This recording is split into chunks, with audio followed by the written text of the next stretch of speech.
What could make a child disappear in the middle of a crowded family gathering? On June 14, 1969, Dennis Martin was playing a simple game with his relatives at Spence Field in the Great Smoky Mountains.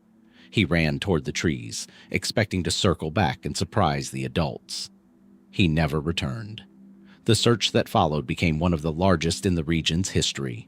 More than 1,000 people combed the mountains, joined by dogs, aircraft, soldiers, and experienced wilderness teams. Yet the investigation produced something almost impossible to explain. Virtually no physical evidence of where Dennis had gone. And this is where our journey into 22 mountain mysteries begins. Because Dennis was not the first person to disappear into Appalachia, and he would not be the last. Some left behind clues, some left witnesses, others left nothing at all. Spence Field sits at nearly 5,000 feet along the Appalachian Trail, a high grassy bulge straddling the Tennessee-North Carolina line in the Great Smoky Mountains. In June, it's a place of wildflowers and open sky, ringed by dense forest that drops away into some of the wildest, least accessible terrain in the eastern United States. It's beautiful. It's also, by any hiker's account, deceptively easy to disappear into. On June 14, 1969, Father's Day, it became the site of one of the most confounding missing person cases in American history. The Martin family had come to the Smokies for a reunion. Bill Martin, his father Clyde, and his two sons, Doug and 6-year-old Dennis, were hiking together when they stopped at Spence Field. As a joke, the boys decided to split into two groups and sneak up on the men from different directions. Dennis, wearing a red plaid shirt, ducked into the tree line alone. Doug went the other way and rejoined the group. Dennis never did. When the men reconvened minutes later, he simply wasn't there. He was last seen roughly 50 feet from the trail, laughing, stepping into the brush. And that is where the record of Dennis Martin ends. What followed was, at the time, the largest search operation in the history of the National Park Service. Over the following days, more than 1,400 searchers combed the area. Park rangers, soldiers from Fort Campbell and Fort Bragg, Green Berets trained in mountain tracking, bloodhounds, even a helicopter, rare for the era. They searched ridgelines, creek beds, caves, laurel thickets so dense a grown man could barely force his way through. They found nothing.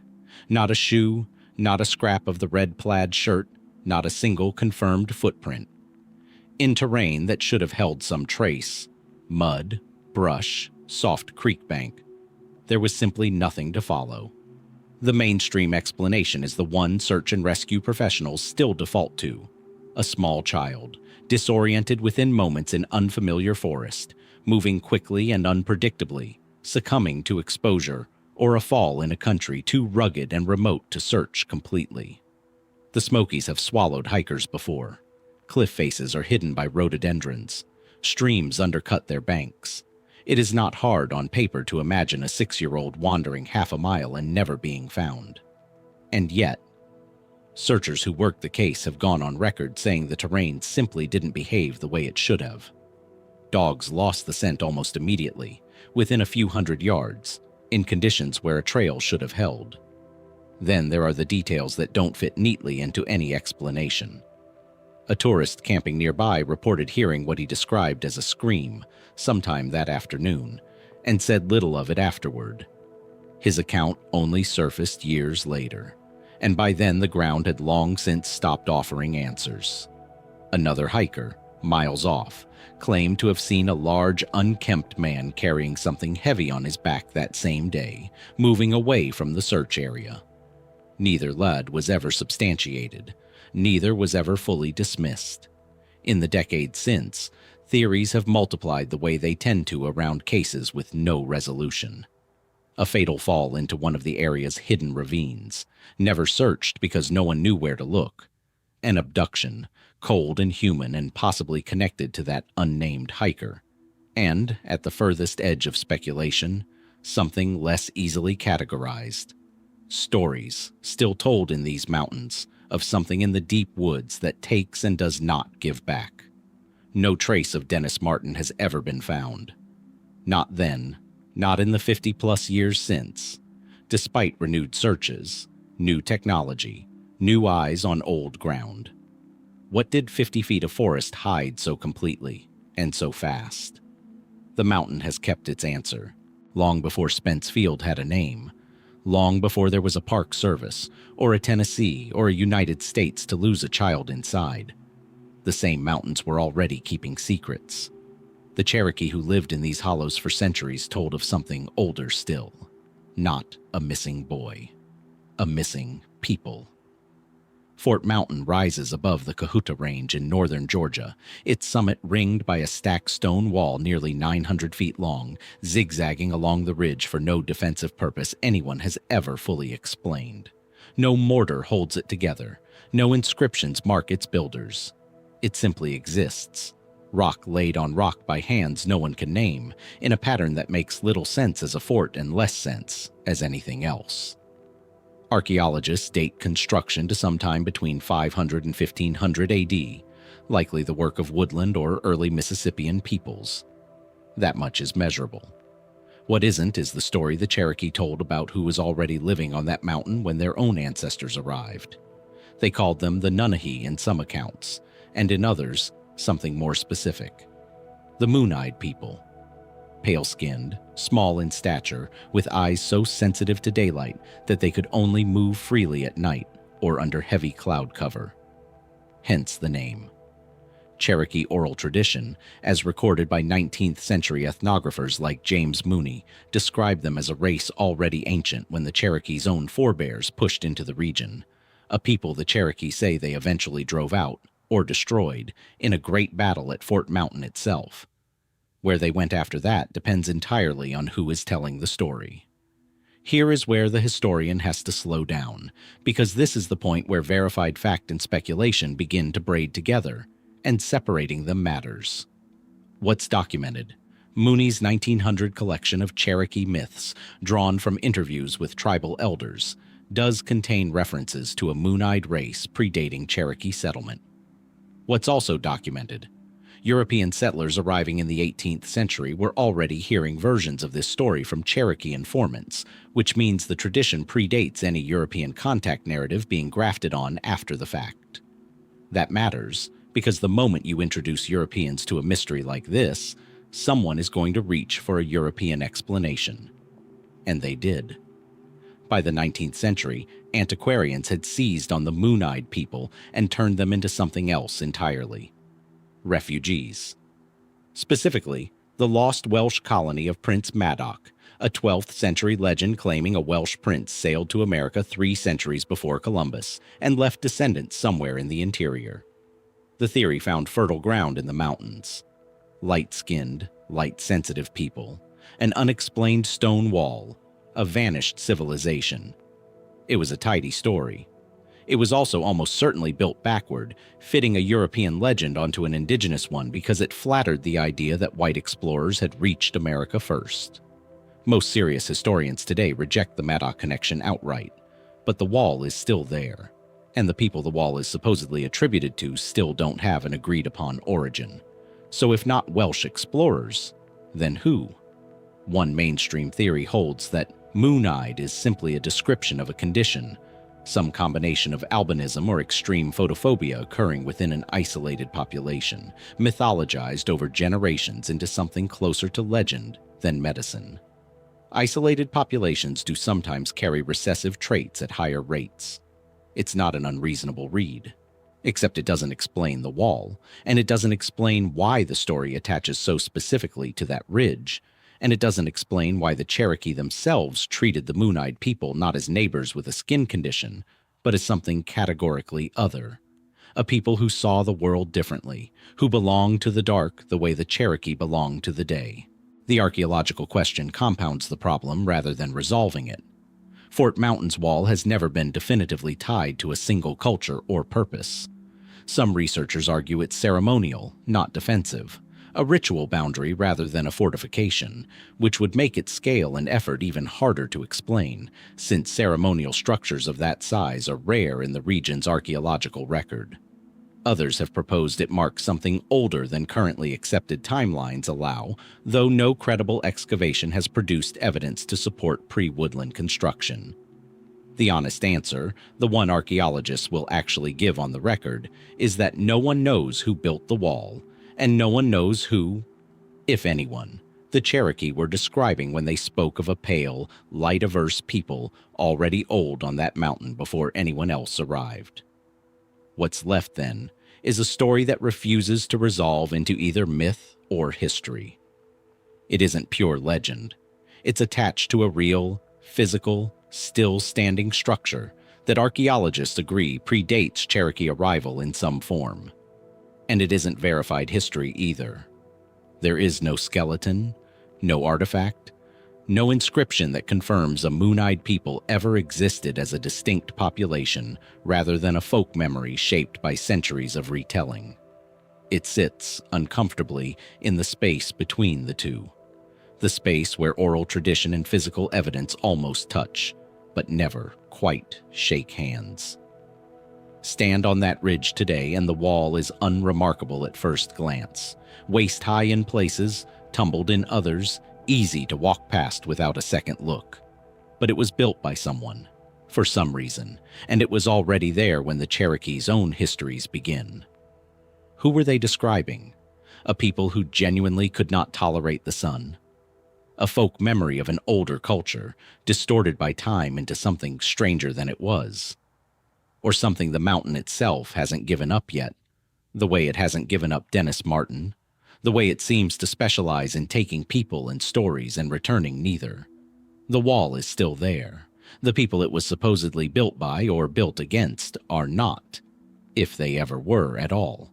Some 90 miles northeast of Fort Mountain, across the state line into North Carolina, the ridges rearrange themselves into the Pisgah National Forest, and one modest peak has been drawing the curious after dark for longer than almost anywhere else in Appalachia. Brown Mountain isn't tall, barely 2,600 feet, unremarkable on any topographic map, easy to miss if you didn't know to look for it. But look at it from the right overlook, on the right kind of night, and you may see why people have been arguing about it for over a century. The Brown Mountain lights are simple to describe and impossible to fully explain. Small glowing orbs, red-white, sometimes described as blue-tinged, that appear to rise from the mountain slopes, hover, drift, and vanish, usually at night, usually without sound. Witnesses describe them as anything from dim star-like points to bright globes that pulse and move against the wind. They've been reported from multiple overlooks, at multiple distances, by people with no connection to one another and no obvious motive to coordinate a story. What makes Brown Mountain different from most light phenomena is the paper trail.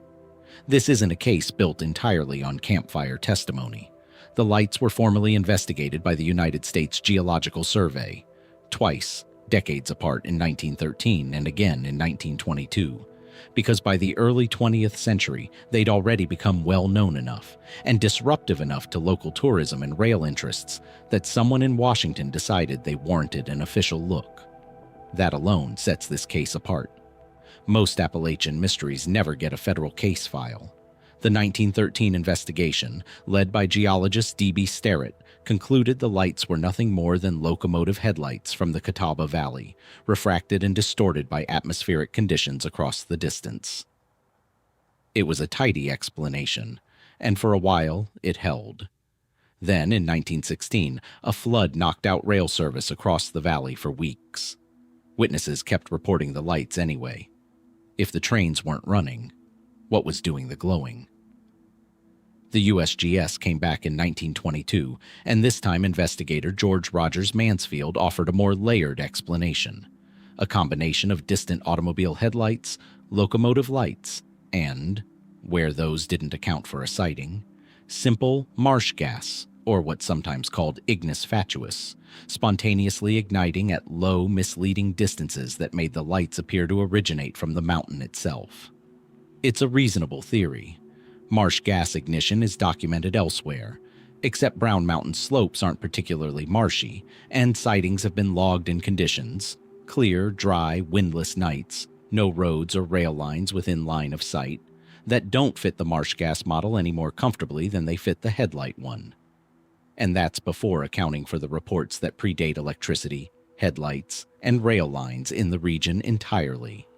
Cherokee oral tradition describes lights on Brown Mountain long before European settlers arrived, some accounts tying them to a legend about a great battle between the Cherokee and Catawba, the lights said to be the spirits of the fallen, still searching the slopes.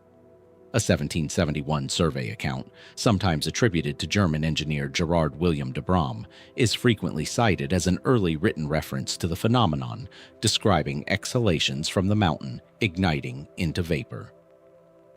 Whether that account describes the same lights reported today is debated among historians.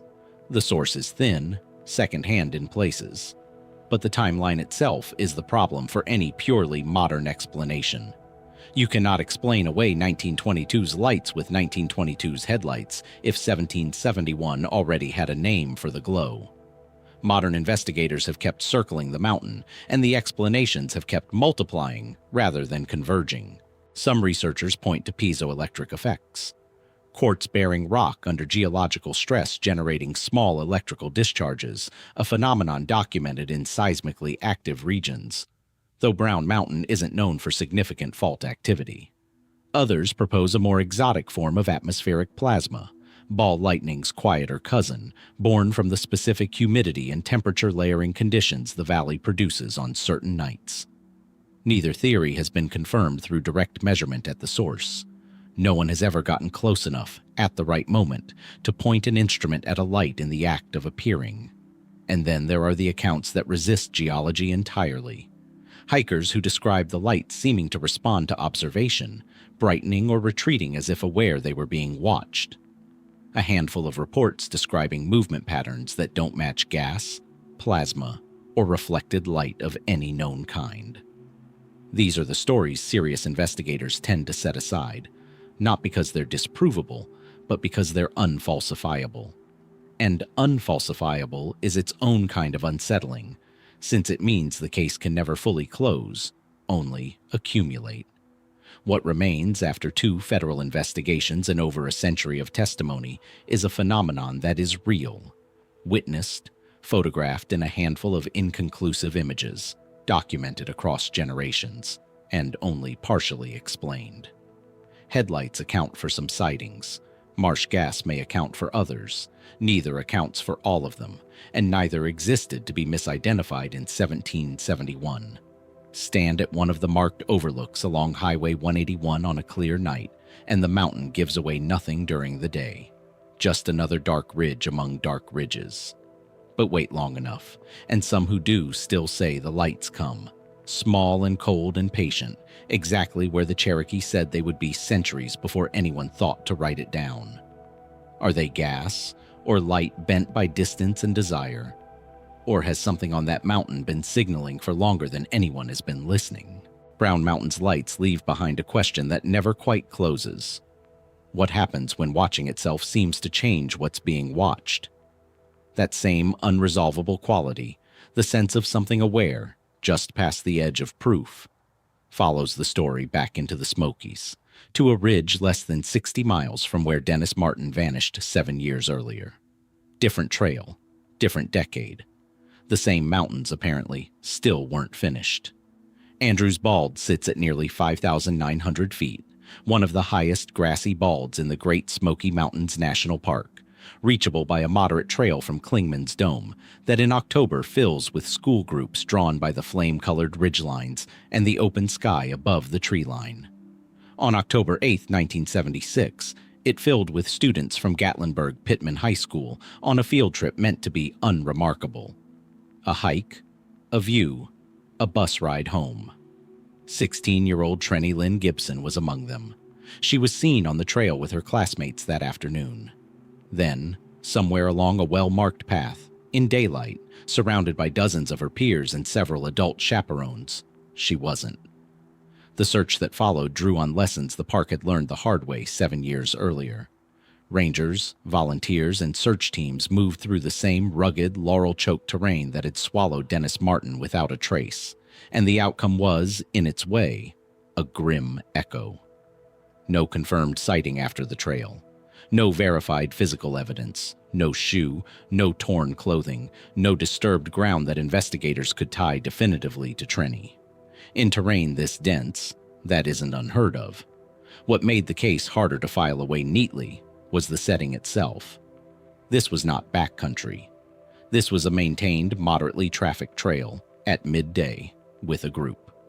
People who disappear from the Smokies typically do so alone, off-trail, in conditions that at least explain how a trace might be lost. Trenny Gibson disappeared from the middle of a crowd. The mainstream explanation offered at the time, and still the one most often repeated, is straightforward.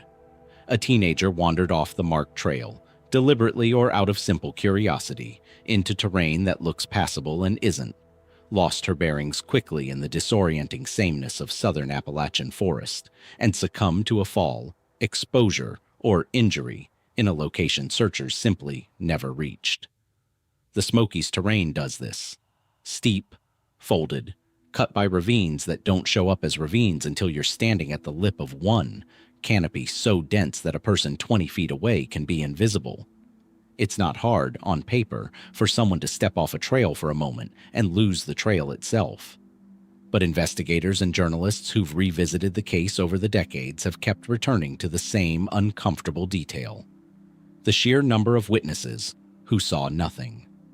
A large group spread across a relatively short and popular stretch of trail, with chaperones specifically tasked with keeping track of students, and not one confirmed sighting of Trenny leaving the path.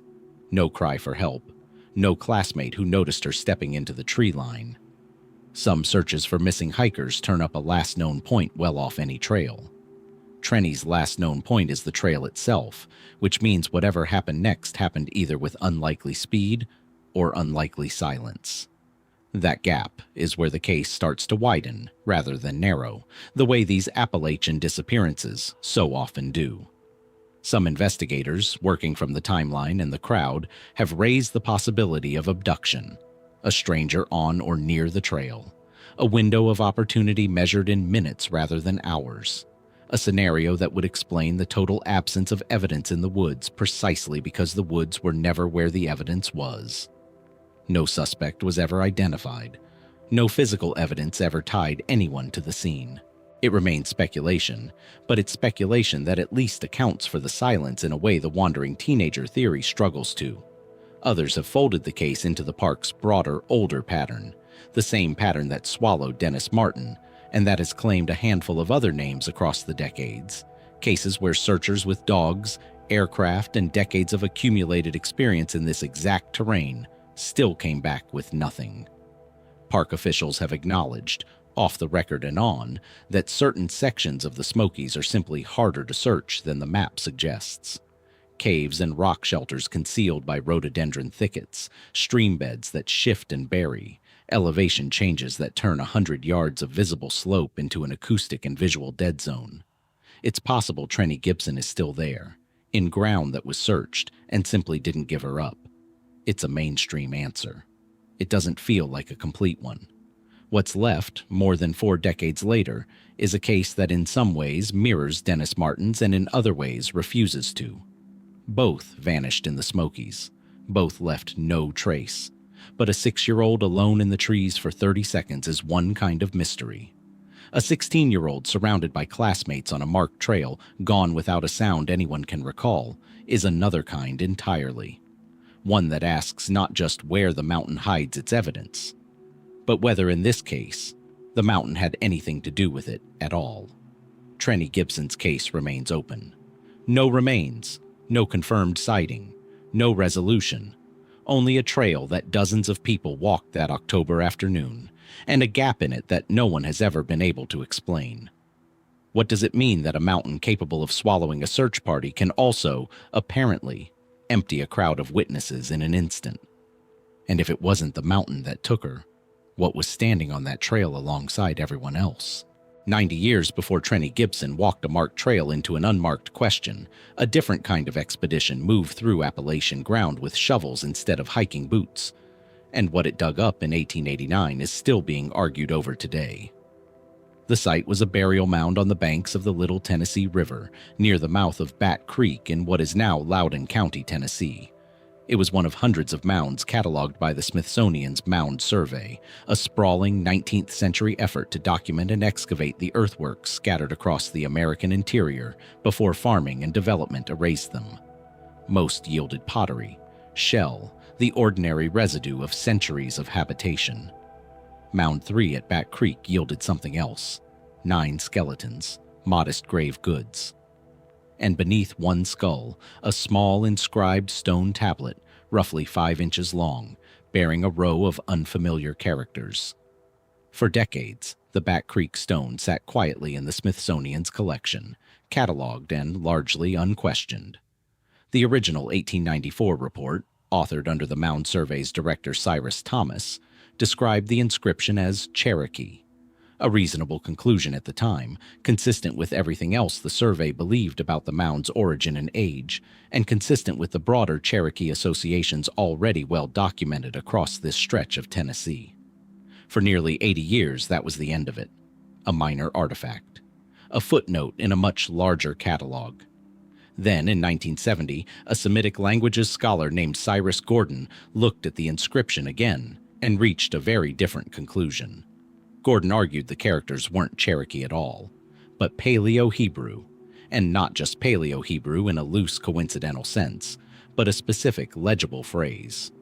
Gordon read it as, "for Judea," or, in some interpretations, "for the Judeans," script consistent with Hebrew writing from roughly the 1st or 2nd century AD. If Gordon was right, the implications were staggering. Physical evidence of a Middle Eastern presence in the American interior nearly 1,000 years before Columbus, buried in a Tennessee riverbank mound alongside the dead of a culture that, as far as mainstream archaeology understood, had no contact with the ancient Near East at all. The claim did not sit quietly. Archaeologists pushed back hard, and the strongest rebuttal came from an unglamorous but damning direction: the reference book. In 1988, researchers including Robert Mainford and Mary Quaz noticed that the inscription on the Bat Creek stone bore a striking resemblance, not to authentic ancient Paleo-Hebrew, but to an illustration of Hebrew letters found in an 1870 edition of General History, a widely available 19th century reference text, complete with what appeared to be the same engraving errors reproduced in the stone. Their argument was pointed. If the inscription tracked a 19th century printed illustration closely enough to inherit its mistakes, the stone was more likely a period forgery or an honest but mistaken later addition than a genuine ancient artifact accidentally excavated by a federal survey team. That should have settled it. It didn't entirely, because the counter-argument runs into a separate, harder problem: context.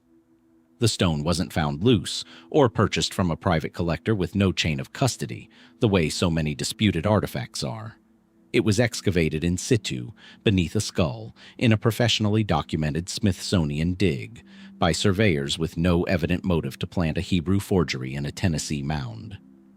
Radiocarbon dating conducted in the 1990s on wood fragments recovered from the same burial context returned dates consistent with the 1st or 2nd century AD, squarely within the window Gordon had proposed for the inscription's origin, and centuries before any 1870 reference book could have influenced a forger's hand.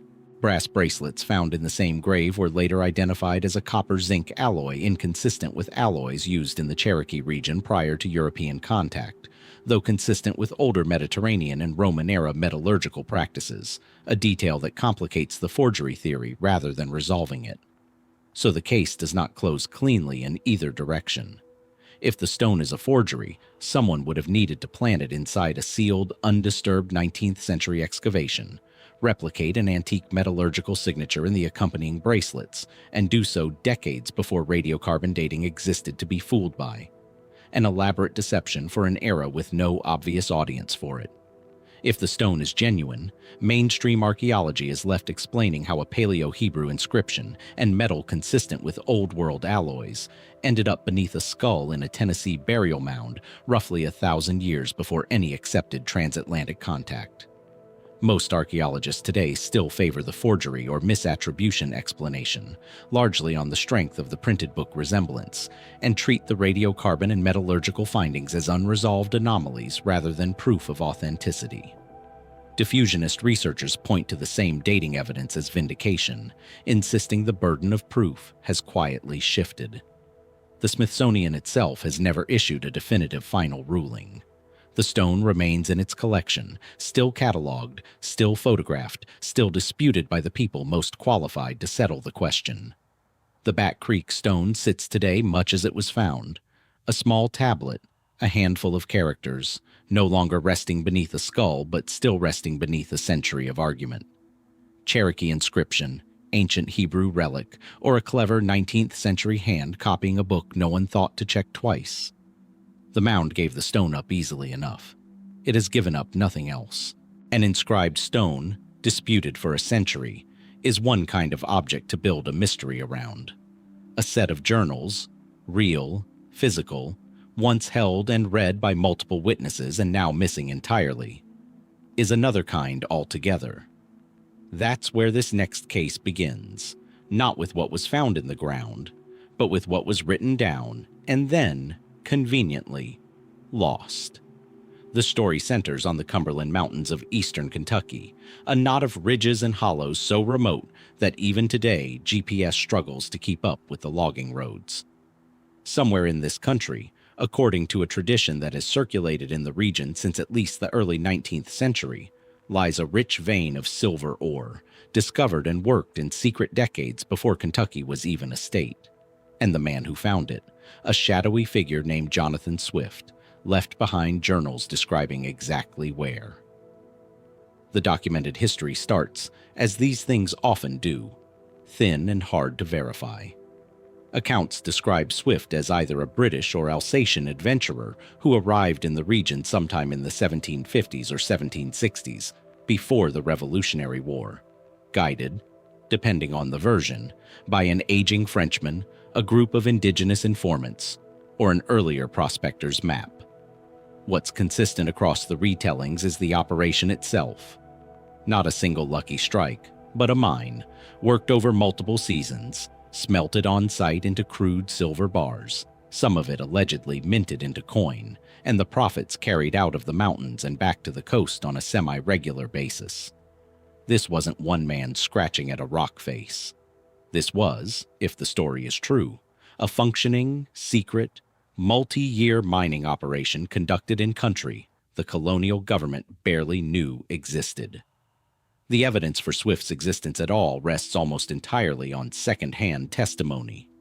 The journals themselves, the documents said to record his routes, his landmarks, his output, were reportedly seen and copied by multiple people in the late 18th and early 19th centuries, including, according to some accounts, a Virginia surveyor and members of prominent Kentucky families who took the story seriously enough to mount their own search expeditions. Copies and partial transcriptions circulated for decades.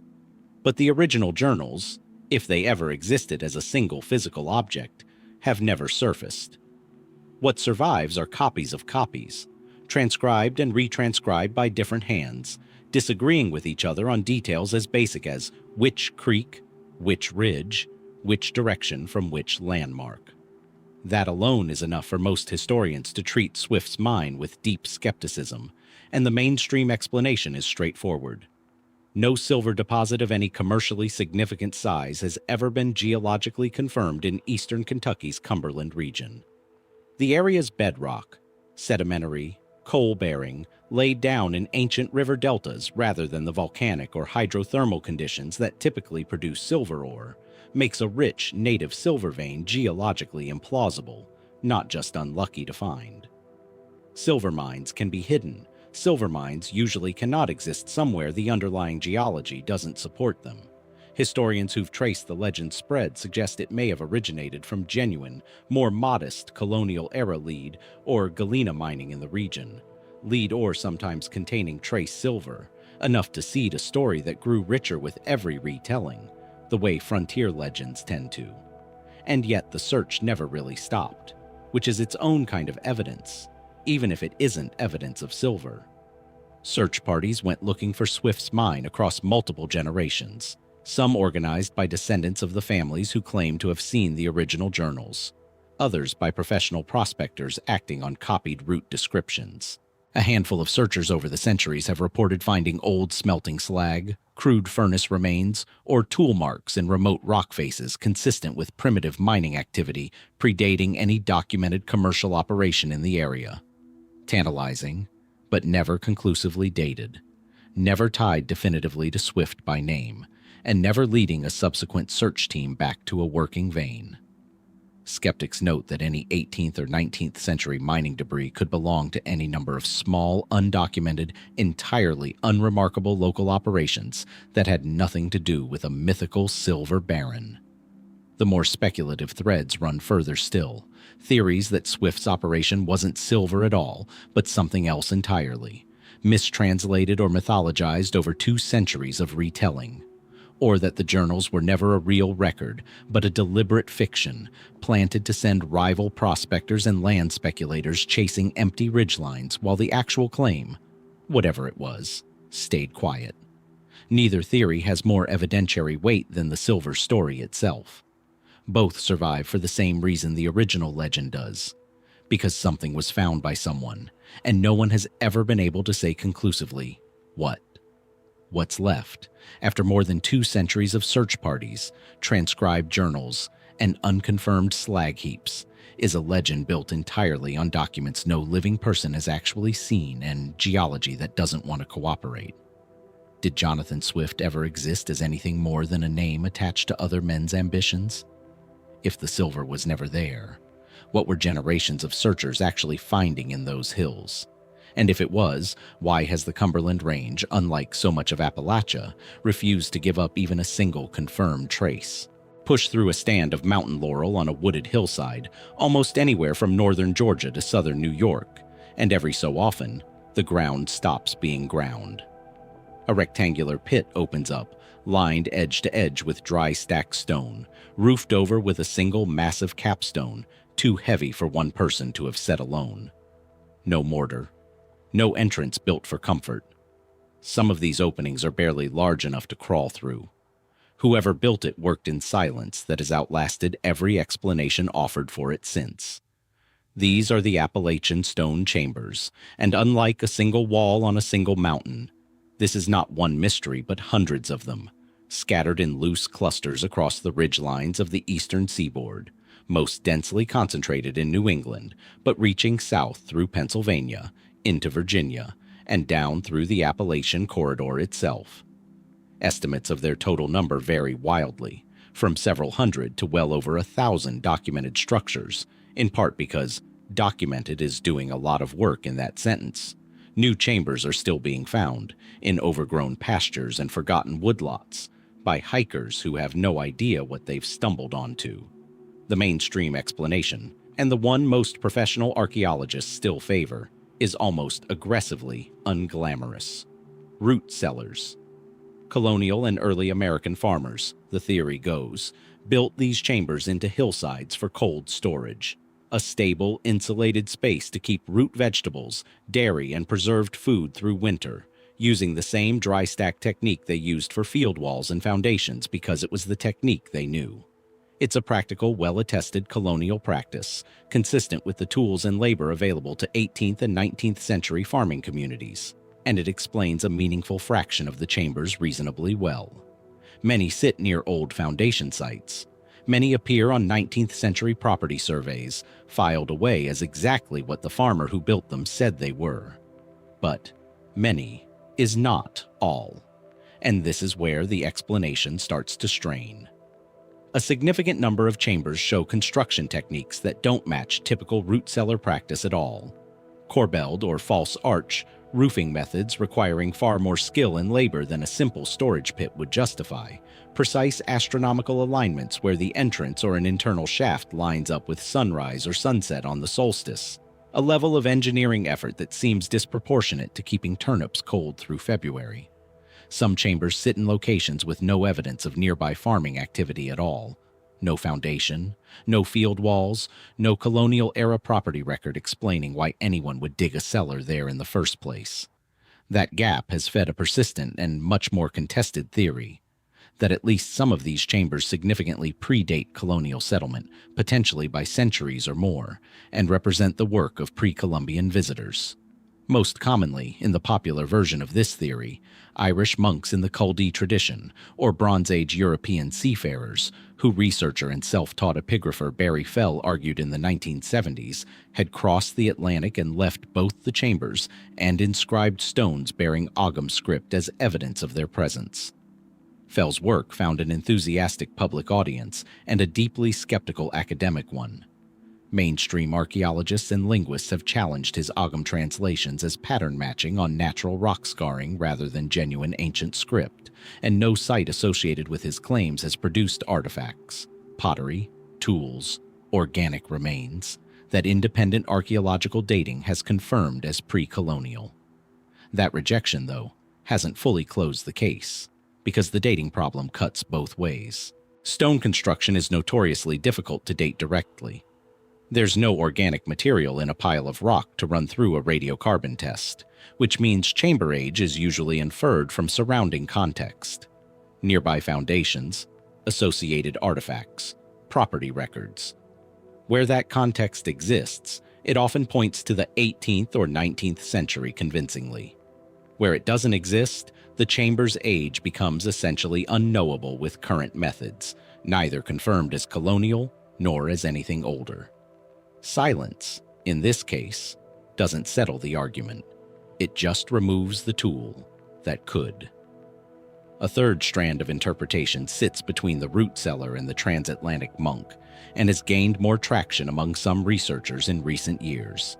That a portion of the chambers, particularly ones with solstice alignments, were built not by European visitors, but by indigenous peoples, for ceremonial or astronomical purposes, using construction methods later adapted or reused by colonial settlers who found them already standing and repurposed them for storage.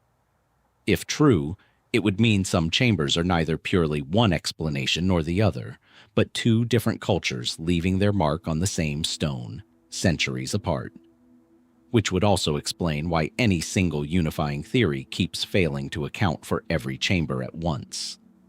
No comprehensive cross-disciplinary survey has ever definitively sorted the hundreds of known chambers into confirmed categories: colonial cellar, indigenous structure, unexplained older construction, at any real scale. Most sit exactly as they were left, unmarked, unexcavated, quietly present in woods that thousands of hikers pass through every year without a second glance. Crawl into one, and the temperature drops before your eyes adjust to the dark. The stone holds its silence the way it has for however many decades or centuries it's actually been standing, a number that changes depending entirely on which chamber you happen to be kneeling in. Root cellar, or something older wearing a root cellar's excuse. The rock isn't saying, and neither so far is anyone else. Whatever was reused or repurposed in those stone chambers, it was still, in the end, silent. A structure, not a voice. The next case gives up that silence almost immediately and centers on a family that, by their own sworn testimony and the testimony of neighbors for 100 miles around, spent years being addressed directly by something they could not see. The Bell family farm sat along the Red River in Robertson County, Tennessee, a modest working homestead like hundreds of others in the region in the early 19th century. John Bell moved his family there around 1804, and for over a decade the farm was unremarkable in every way local records show. Then, beginning in 1817, according to accounts later collected from family members, neighbors, and even Tennessee's own state history, the farm became the site of one of the most extensively witnessed hauntings in American history. It started, by most tellings, with knocking, scratching at the walls, the sound of something dragging itself across the floorboards at night, loud enough to wake the household. Within weeks, according to family accounts, it had escalated into physical disturbance. Bed covers pulled from sleeping children, hair yanked, faces slapped by an unseen hand. And then, distinctly, it began to talk. Witnesses described a voice, sometimes a whisper, sometimes loud enough to fill a room, capable of holding conversations, answering questions, quoting scripture. And this is the detail that separates the Bell Witch from almost every other haunting account of the era, engaging directly and by name with visitors who came specifically to test it. What makes this case unusually well documented for its time is the sheer volume and social range of the witnesses. This wasn't a single family's private testimony. Neighbors visited the Bell farm specifically to observe the phenomenon and left their own accounts. According to local tradition and later historical accounts, even Andrew Jackson, not yet president, but already a nationally known figure, is said to have visited the farm with a group of men specifically to investigate the reports, and reportedly left shaken, though the primary sourcing on the Jackson visit is thinner than the family testimony itself and treated with more caution by serious historians. What isn't in serious dispute is that the case became genuinely famous well before the Civil War, referenced in regional newspapers and later formalized in the Tennessee Historical Commission's own records, an unusual level of institutional acknowledgement for what is, at its core, a ghost story. The entity itself, which came to be called Kate, reportedly claimed various identities over the course of its interactions with the family, at different times suggesting it was the spirit of a neighbor with a land dispute against John Bell, at other times offering no coherent identity at all, seemingly content to simply torment. Its focus, by every account, centered overwhelmingly on two family members: John Bell himself, whom it reportedly tormented with escalating physical illness over several years, and his daughter Betsy, who bore the brunt of its physical violence and whose engagement to a local man it apparently opposed so forcefully that the couple eventually broke it off.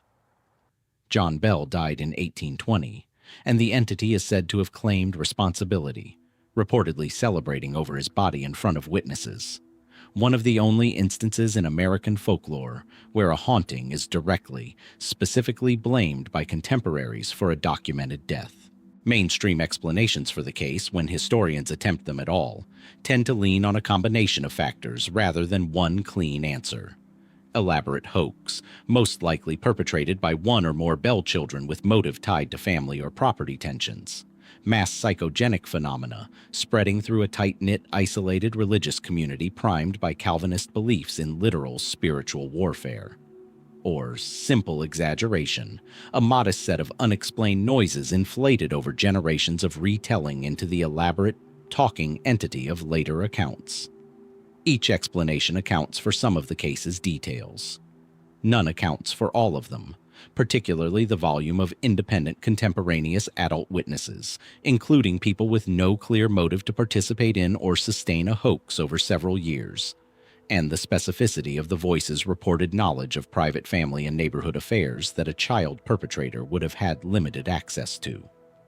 The more speculative theories run in familiar but distinct directions: that the entity was a genuine discarnate spirit, possibly tied to the land dispute it claimed as motive; that it represented something closer to a poltergeist phenomenon, a form some researchers associate with adolescent stress, centering as it did so heavily on Betsy; or, in the most unusual thread of interpretation, that Kate was never a ghost in the traditional sense at all, but something the family themselves seemed uncertain how to categorize even in their own accounts. Intelligent, malicious, and entirely unwilling to explain itself on any terms but its own. What survives today is not the original farmhouse. It burned decades ago. But a cave on the property, still open to visitors, still the subject of reported unexplained sounds and sensations by people with no connection to the original family or its story. The Bell Witch case remains, by most measures, the most thoroughly witnessed haunting in early American history, and also one of the least resolved. A voice that named itself, argued theology, predicted its own return, and allegedly made good on a threat against a man's life, recorded not by a single frightened family, but by a community. What exactly spoke in that farmhouse? And why, after 2 centuries, does the cave it left behind still seem unwilling to stay quiet? Follow the Appalachian ridgeline roughly 200 miles east and south from the Bell's Red River Farm, across the Cumberland Plateau, and into the folded green hills of Greenbrier County, West Virginia, and you arrive at a courtroom rather than a farmhouse. But the question waiting there is not so different. Can the testimony of the dead be trusted? And this time, a court of law was forced to answer it directly. In January 1897, a young woman named Zona Heaster Shue was found dead in her home near Livesey's Mill, Greenbrier County, by a boy sent to run an errand. She had married Erasmus Edward Shue less than a year earlier, and by the time a doctor arrived to examine her, Edward had reportedly already moved her body, dressed her himself, and positioned her in a way that made a thorough examination difficult. Details a more suspicious observer might have flagged immediately, but which the county's physician, hurried and working under the assumptions of the era, did not press. The initial ruling was straightforward and unremarkable: death by everlasting faint, later revised to childbirth complications. Zona was buried without a proper autopsy, and by most accounts the matter would have ended there.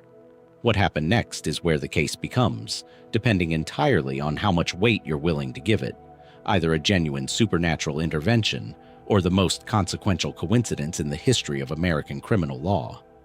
Zona's mother, Mary Jane Heaster, had never trusted her son-in-law and had been unsettled by the marriage from the start. According to her own sworn testimony, over the course of 4 consecutive nights following the burial, Zona's spirit appeared to her at home, describing in detail how Edward had killed her, breaking her neck in a fit of rage, the apparition reportedly demonstrating the motion by turning its own head unnaturally far around, as if to make the mechanism of the injury unmistakable to the living. This is, without question, the detail that sets the Greenbrier case apart from nearly every other haunting in American folklore, because Mary Jane Heaster didn't simply tell the story to neighbors and let it become local legend. She took it to the county prosecutor, John Alfred Preston, and insisted, based on what her daughter's spirit had told her, that the case be reopened. What happened next is a matter of confirmed public record, not oral tradition. Preston, whether out of genuine belief, professional caution, or simple respect for a grieving mother's persistence, agreed to exhume the body and order a proper autopsy, something that almost certainly would not have happened otherwise, given how quickly and quietly the original death certificate had already closed the case. The autopsy findings were unambiguous in a way the original examination never was. Zona's neck had been broken. There was bruising consistent with manual strangulation and damage to her windpipe that no fainting spell or childbirth complication could plausibly explain. Whatever the original county physician had missed or chosen not to look for, the second examination left little room for interpretation. Erasmus Shue was arrested, tried, and in June 1897 convicted of his wife's murder, sentenced to life in the state penitentiary, where he died several years later. What makes this genuinely historic, rather than simply tragic, is the trial record itself. Mary Jane Heaster's testimony about the ghostly visitations was entered into the court proceedings, and, according to most legal historians who've examined the case, is believed to be the only instance in American legal history in which testimony about a ghost's account of a murder directly contributed to securing a conviction. The mainstream explanation offered by skeptics and historians since is careful not to dismiss Mary Jane Heaster outright, because dismissing her requires dismissing a genuinely effective piece of detective work. The more grounded reading holds that Heaster's grief and existing suspicion of her son-in-law, a man with a documented troubled past, including rumors of a previous wife's suspicious death, combined with her own close observation of her daughter's body at the wake, where she may have noticed physical signs of trauma the county doctor had missed or ignored. The ghost story in this reading may have functioned less as literal supernatural testimony and more as a culturally acceptable vehicle for a mother to force a reluctant, male-dominated legal system to take her suspicions seriously.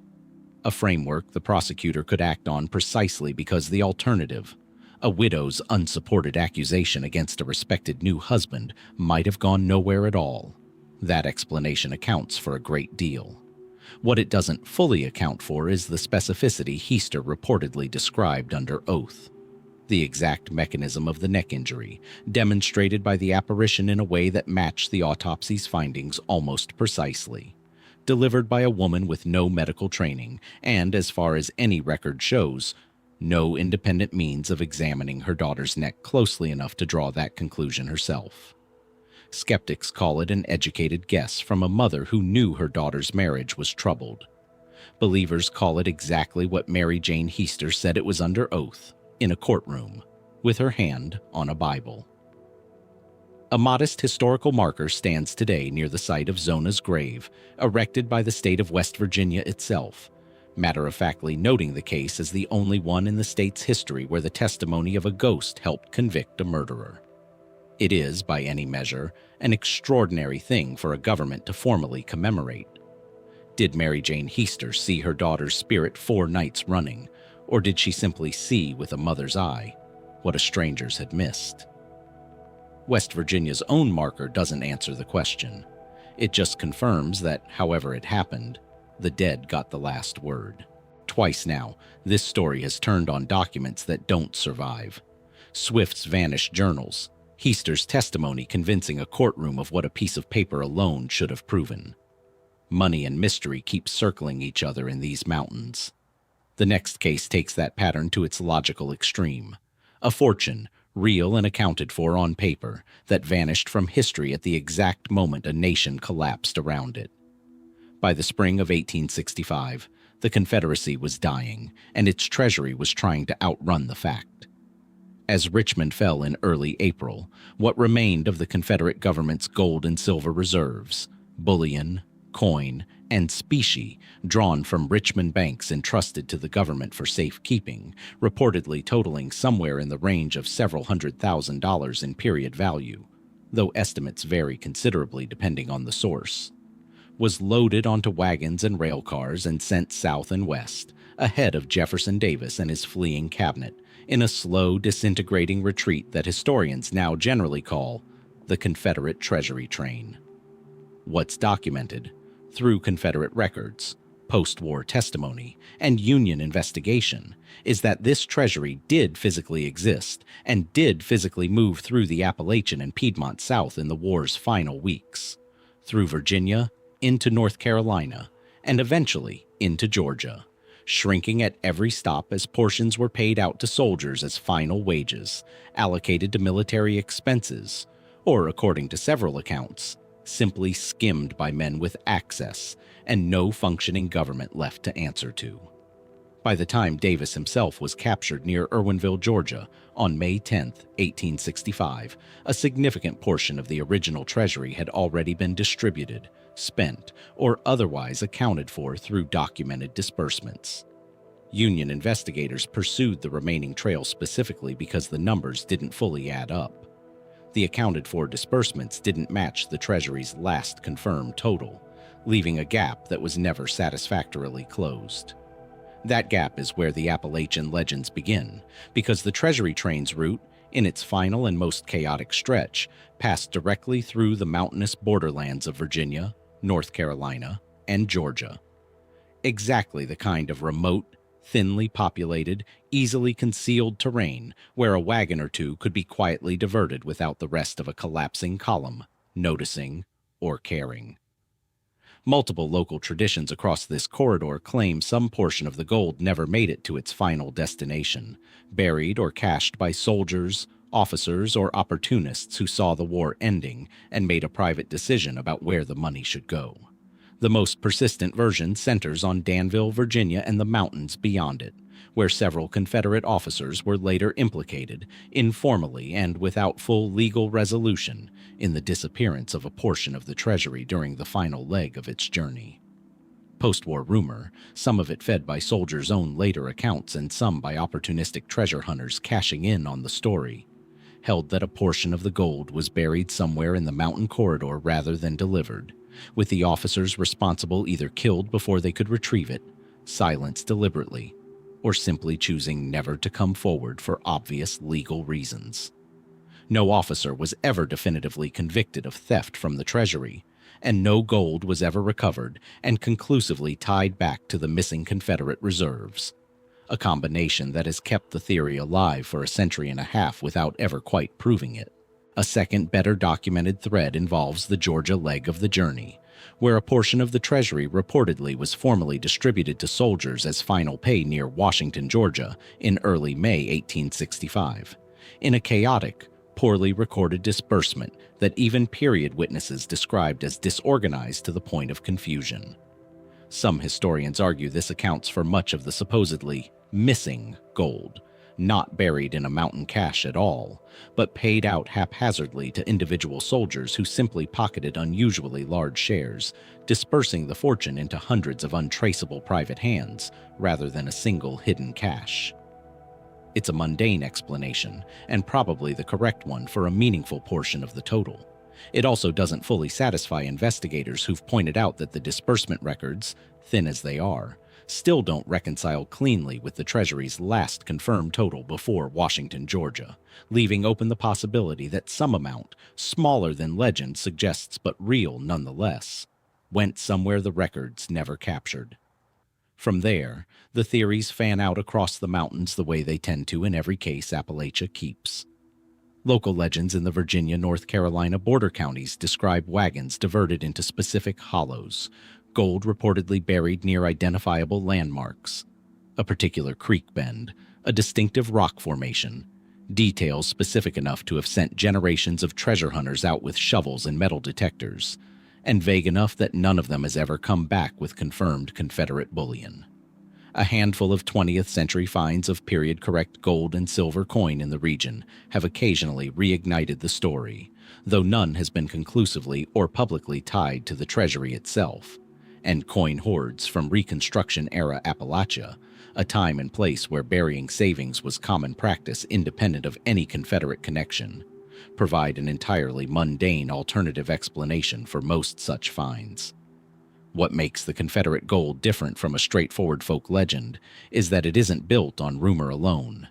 It's built on a real, itemized fortune that provably existed, provably moved through these mountains in a specific, chaotic window of weeks, and provably failed to fully reconcile against the disbursement records left behind by the men responsible for it.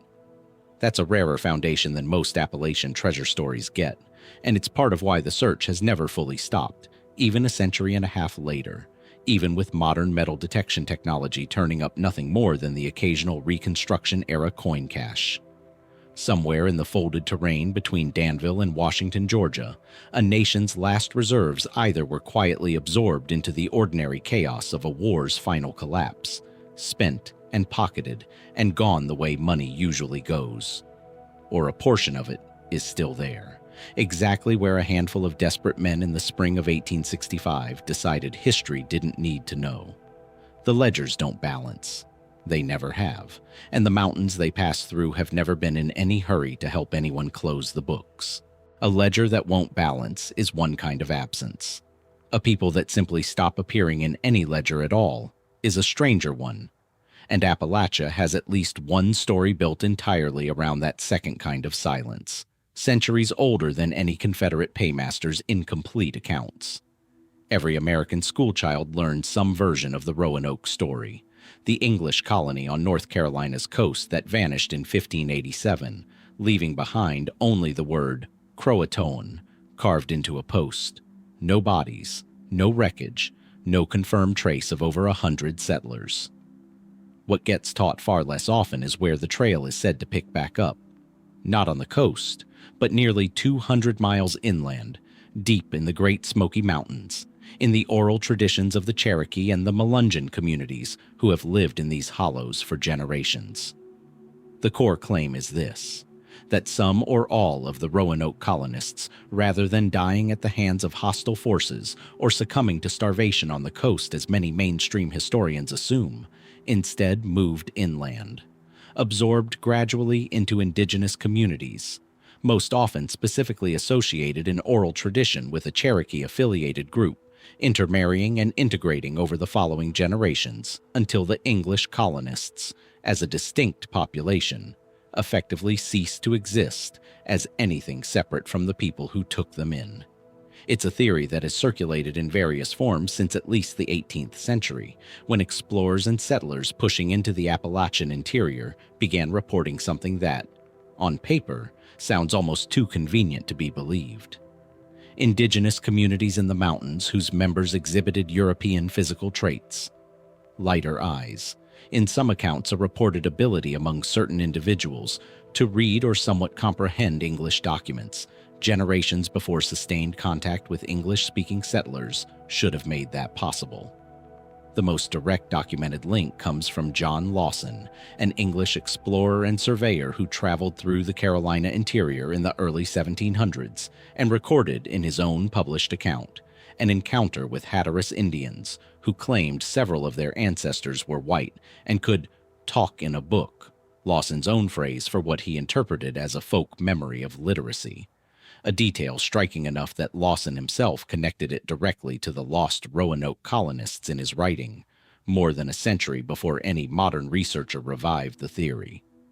That's a real contemporaneous, published 18th century source, not a later invention, which gives the Roanoke-Appalachia connection a documentary foothold that most Appalachian legends never get. From there, the trail runs through the Melungeons, a distinct multiracial community historically concentrated in the mountains of East Tennessee, Southwest Virginia, and eastern Kentucky, whose exact origins have been debated by historians and geneticists for well over a century. Popular tradition has long associated Melungeon ancestry with a mixture of European, African, and indigenous heritage, and the Roanoke colonists have periodically been proposed as one contributing thread in that mixture. European ancestors who, rather than arriving through later, better documented colonial settlement, entered the region generations earlier and left no paper trail because there was no functioning colonial bureaucracy left to keep one. Modern genetic research has complicated the picture rather than resolving it cleanly in either direction. DNA studies of Melungeon descendants conducted in the 2000s and 2010s have generally found ancestry consistent with European and sub-Saharan African origins, more supportive of a colonial-era mixed-race population with roots in the Virginia and Carolina coastal settlements broadly, rather than confirming a specific traceable line back to the 1587 Roanoke colonists by name. That's an important distinction, and most professional historians treat it as effectively closing the specific Roanoke to Melungeon claim as originally popularized. But consistent with colonial-era European ancestry broadly is not the same as definitively excludes any Roanoke contribution, and the genetic techniques capable of tracing a single family line back through 4 centuries and dozens of generations of intermarriage remain limited enough that most geneticists working on the question describe it as unresolved rather than disproven. Archaeology has offered its own tantalizing, incomplete fragment. In 2012, researchers examining an original 1580s watercolor map of the Roanoke region, held in the British Museum, discovered a patch concealing a symbol beneath the visible surface. A 4-pointed star, marked at a location well inland from the coastal colony, in terrain roughly consistent with parts of the interior Carolina-Virginia borderlands.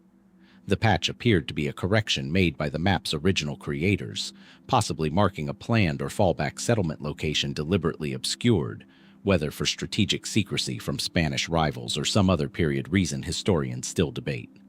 It doesn't prove colonists reached the Smokies specifically. It does confirm in an original 16th century document that an inland location beyond the coast was marked as significant to the colony's own planners, undermining the assumption that the colonists had nowhere to go but the sea or the coastal swamp.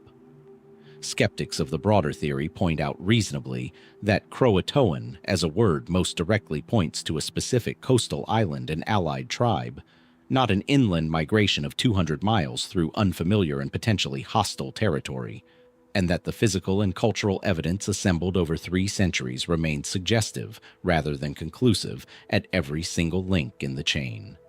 Lawson's account, Melungeon origins, the hidden map symbol, none proven, none disproven, each simply sitting there, unresolved, waiting on evidence that 4 centuries of decay have made increasingly unlikely to surface.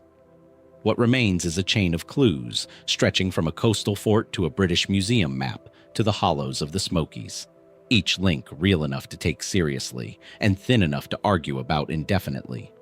Did more than 100 English colonists walk inland, into the mountains, and simply become someone else's ancestors? Surviving not as a colony, but as blood memory in communities that never fully explained where their light eyes or their old stories came from? Or is the whole chain a 400-year-old coincidence, dressed up by each new generation of investigators eager to solve a mystery England itself gave up on centuries ago? The Smokies, as this collection has already shown more than once, keep whatever walks into them. Roanoke may simply be the oldest name on that list. A hidden star, patched into a 400-year-old map, is one kind of symbol left behind for someone else to find. Appalachia has older symbols still, cut not into paper, but into stone, by hands working centuries, in some cases millennia, before any European mapmaker had reason to hide anything at all. Scattered across the sandstone and soapstone outcrops of the southern and central Appalachians, documented sites span Kentucky, Tennessee, West Virginia, and the Carolinas, are hundreds of petroglyph panels, images, and symbols pecked, incised, or ground into exposed rock faces, often in locations that required real effort to reach. Cliff overhangs, rock shelters, boulders positioned along ridgelines with commanding views, as if placement mattered as much as content. Some panels are simple and immediately legible: animal tracks, human figures, sun symbols consistent with imagery found across well-documented indigenous sites throughout North America. Others are considerably stranger, composed of geometric grids, spirals, and abstract marks that don't correspond cleanly to any single known symbolic tradition, indigenous or otherwise. The mainstream archaeological position treats the majority of these sites as the work of indigenous peoples across a very long span of time. Some panels confidently attributed to woodland or Mississippian period artists working roughly between 1000 BC and 1500 AD, based on stylistic comparison to securely dated artifacts and sites elsewhere in the region, and others considered part of continuous or renewed use by Cherokee and other historic-era indigenous communities well into the colonial period. That framework accounts for a solid majority of the known panels, and it's the explanation most professional archaeologists default to, for good reason. It fits the region's well-established occupation history, and many sites do show clear stylistic continuity with securely attributed indigenous rock art elsewhere in the southeast. Where the picture gets harder to hold together is dating method itself. Unlike organic material, rock art can't be radiocarbon dated directly in most cases. There's no carbon in a scratch on sandstone. Archaeologists instead rely on relative dating, comparing style to known artifact chronologies, examining patina and weathering depth, or, where available, cross-referencing panels against datable habitation debris found nearby. That method works reasonably well when a panel sits near a well-excavated village site. It works far less well for the isolated cliff face panels, the ones placed with no evident settlement nearby at all. And a meaningful number of Appalachian petroglyph sites fall into exactly that isolated category: panels with no confirmed occupation debris within a reasonable radius, dated only by comparing their carving style to sites that may or may not share their actual age. This is where the more contested claims enter, and they deserve the same careful separation applied throughout this collection between what's measured and what's argued. A small number of researchers, working outside mainstream archaeological consensus, have proposed that certain geometric panels, particularly grid and cupule patterns found at a handful of sites in Kentucky and West Virginia, bear structural resemblance to European Bronze Age rock art traditions, most notably patterns associated with the Iberian Peninsula, and have suggested these represent evidence of transatlantic contact predating not just Columbus, but the Norse voyages by millennia.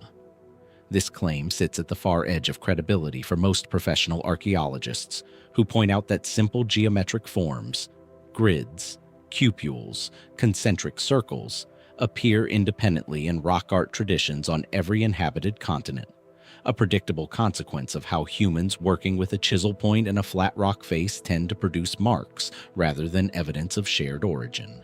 Independent invention of simple geometric forms is common enough in the archaeological record globally that similarity alone is considered weak evidence for contact. That mainstream rebuttal is a reasonable one, and it likely accounts for most of the disputed panels. It doesn't fully resolve every case, though, because a handful of sites feature not simple geometric repetition, but more complex multi-element compositions that some researchers argue exceed the complexity typically produced by independent convergent invention. Panels combining figures, grids, and directional markings in configurations that, proponents argue, would represent a striking coincidence if unrelated to any external tradition.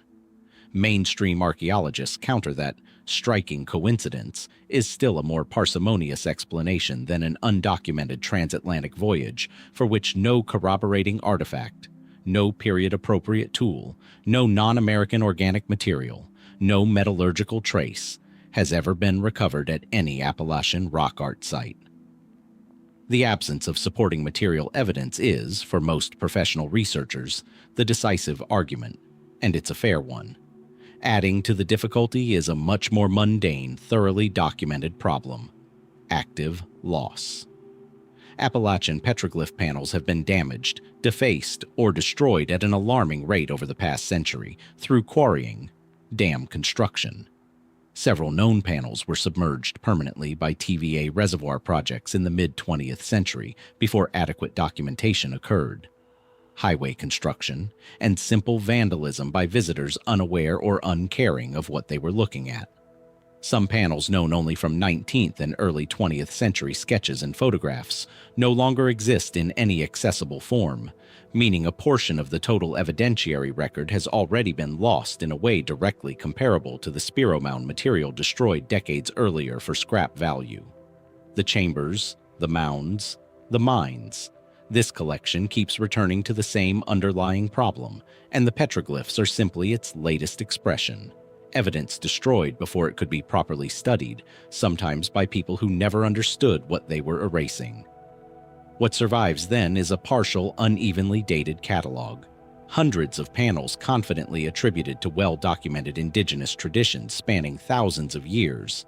A smaller cluster of harder-to-place geometric compositions that resist easy dating or attribution, and an unknown number of panels already gone, submerged under reservoir water, or worn past recognition by a century of exposure and neglect. Standing before one of the surviving cliff face panels, tracing a spiral or a grid worn soft by centuries of rain, the honest answer to who carved it, and when, and why they chose that specific rock on that specific ridge, is often simply, we don't fully know, and we are losing the ability to find out faster than we're gaining it. What did the artist mean to say, and to whom?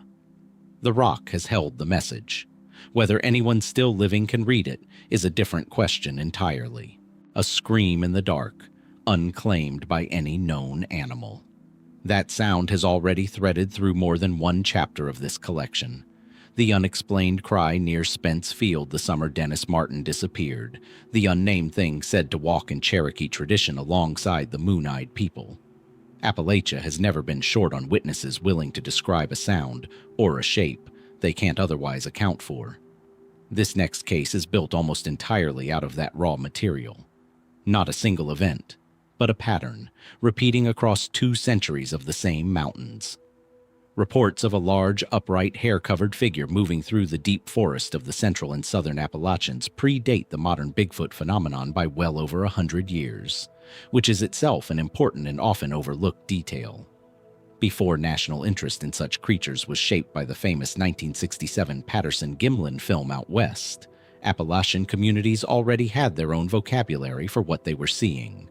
Wild men, wood boogers, in some Cherokee accounts of being called Kekle Kudla, or hairy savage, described in oral tradition well before European settlement reached deep into the mountain interior. That's a meaningful distinction from most modern cryptid folklore, which tends to be a fairly recent cultural import. This tradition appears to be homegrown, layered, and considerably older than the term Bigfoot itself. 19th century newspapers across the Appalachian corridor, Tennessee, North Carolina, West Virginia, Kentucky, periodically ran accounts of wild men encountered by hunters, farmers, and travelers, described with a surprising degree of consistency. Unusually tall, covered in dark hair, moving bipedally, generally avoiding direct contact, but occasionally approaching homesteads at night, drawn, according to several accounts, by livestock or stored food. These weren't tabloid inventions dressed up for a national audience. Most ran as small local items, the kind of story a rural paper printed because a named local resident had reported it, not because an editor was chasing a sensational headline. That local, low-stakes sourcing is part of what makes the pattern harder to dismiss outright. There was no national cryptid industry yet for these witnesses to be performing for. The mainstream explanation, when researchers engage with the topic seriously at all, tends to fall into a few overlapping categories. Misidentification of black bears, particularly bears observed briefly at a distance, in poor light, or standing upright. A posture black bears do adopt, especially when investigating a scent or a sound, accounts for a substantial share of modern sightings, and wildlife biologists generally consider this the single most probable explanation across the full body of reports. A second, more human explanation involves feral or reclusive individuals.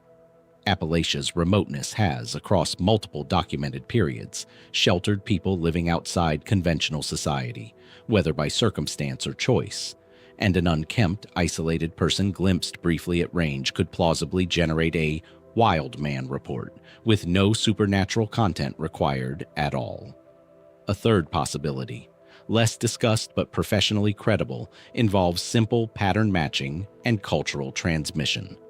Once a community has a name and a story for something in the woods, ambiguous sensory experiences tend to get sorted into that existing category rather than left unexplained. Each of these accounts for a real portion of the total reports. None comfortably accounts for the whole pattern, and the reason researchers keep circling back to this case rather than filing it away is the specific, recurring detail witnesses across widely separated decades and locations keep independently reporting.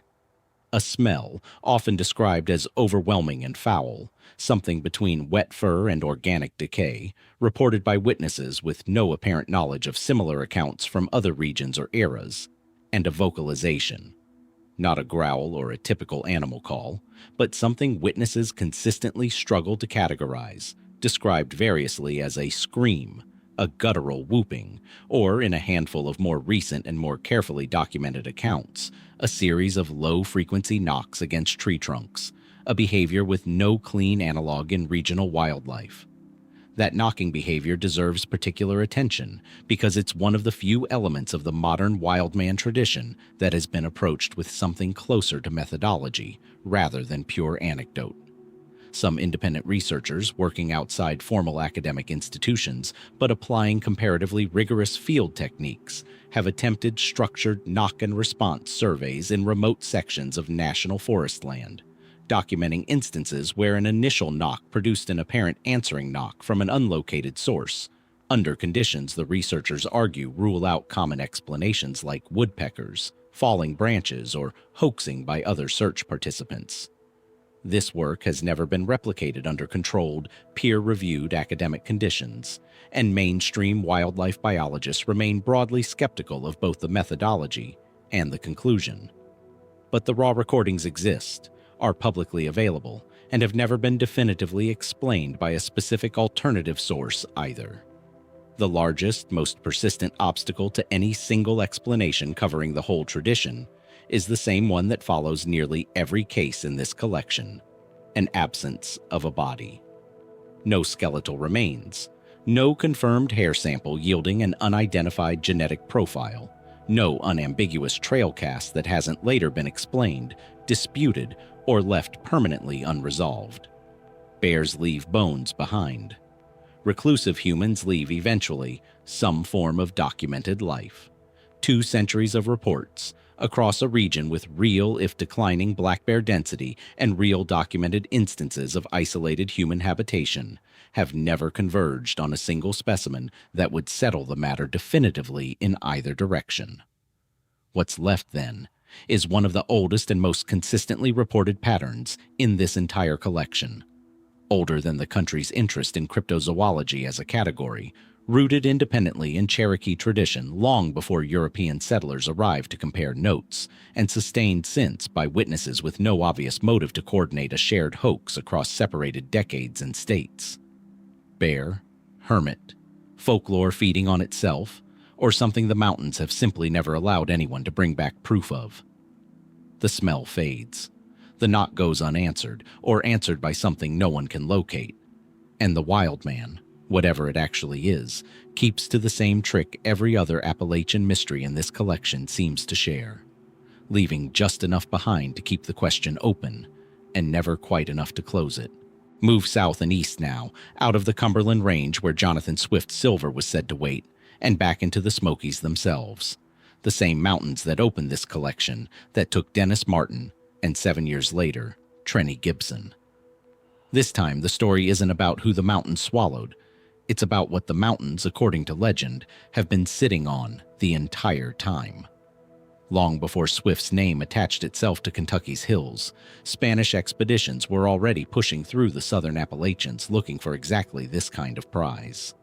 Hernando de Soto's expedition crossed through the region in 1540, and later, smaller Spanish parties under Juan Pardo established a chain of short-lived forts through the interior in the 1560s, specifically tasked with locating mineral wealth to rival what Spain had already extracted from Mexico and Peru. Spanish documents from the Pardo expeditions do describe interest in silver and mineral deposits reported by indigenous informants in the mountain interior. That much is verified colonial record, not folklore. Whether Pardo's men ever located a workable deposit before their forts were abandoned or overrun is where the documentary trail goes cold. Cherokee oral tradition picks up a version of the story independently and predates any American frontier retelling. Multiple 18th and 19th century accounts, recorded by traders and later ethnographers, describe a long-standing Cherokee tradition of a rich silver deposit somewhere in the high country of what's now the Great Smoky Mountains National Park, a deposit the Cherokee were said to guard carefully, revealing its location to outsiders rarely, if at all, and in some versions deliberately concealing or destroying markers to it during periods of conflict with encroaching settlers. Whether this tradition describes an actual mineral deposit or functions more as a cultural narrative about guarded knowledge and resistance to exploitation is a genuinely open question, and serious ethno-historians treat it with real caution rather than taking it at face value in either direction. What moves the story from pure legend towards something historians have to at least engage with seriously is a set of specific, named 18th and 19th century incidents. Frontier trader accounts describe individual Cherokee occasionally producing raw silver, not coin, not manufactured goods, but unworked ore or crude ingots, in trade, in quantities and forms that suggested access to a source rather than accumulated heirloom silver passed down from Spanish contact generations earlier. One of the most frequently cited threads involves a Cherokee leader, sometimes associated in later retellings with the family of the noted 19th century figure Sequoyah, reportedly possessing knowledge of a silver source and declining, repeatedly, to disclose its location to American settlers and prospectors despite direct and sustained requests. No period document conclusively confirms the specific deposit's location or even scale, and separating the layers of later American frontier embellishment from the underlying Cherokee tradition is difficult at 2 centuries remove. But the pattern of documented refusal to disclose, repeated across multiple independent 19th century accounts, is itself a data point worth taking seriously, whatever it ultimately means. The mainstream geological position on this case runs in an interesting direction, because unlike Swift's Cumberland claim, it isn't automatically implausible. The Great Smoky Mountains do contain a documented history of mineral extraction. Copper mining operated commercially in the region for decades, and small-scale mica and other mineral deposits are well attested throughout the range. Silver in commercially significant concentrated form is considerably less certain, and no modern geological survey has confirmed a major silver deposit within the park's boundaries. But no confirmed major deposit is different from geologically impossible, which is the harder Wall Swift's Kentucky claim runs into. The Smokies geology, shaped by ancient volcanic and metamorphic activity far more extensively than the sedimentary Cumberland Range to the northwest, at least leaves the mineralogical door open in a way most researchers acknowledge without endorsing. That geological plausibility is likely part of why the search never fully stopped. 19th and early 20th century prospectors, some working from garbled versions of the Cherokee tradition, and some simply drawn by the broader regional reputation for hidden mineral wealth, mounted repeated expeditions into the high, remote sections of what's now protected parkland, occasionally reporting promising ore samples that, on later assay, proved to contain silver in only trace, commercially worthless quantities. No expedition, across more than a century of searching, has ever produced conclusive evidence of the rich deposit the legend describes. The park's establishment in the 1930s effectively ended most large-scale prospecting inside its boundaries, sealing off, depending on how much credence the story deserves, either an unworkable myth or a genuine deposit that simply outlasted everyone who went looking for it. The more speculative threads layer on top of this in familiar Appalachian fashion.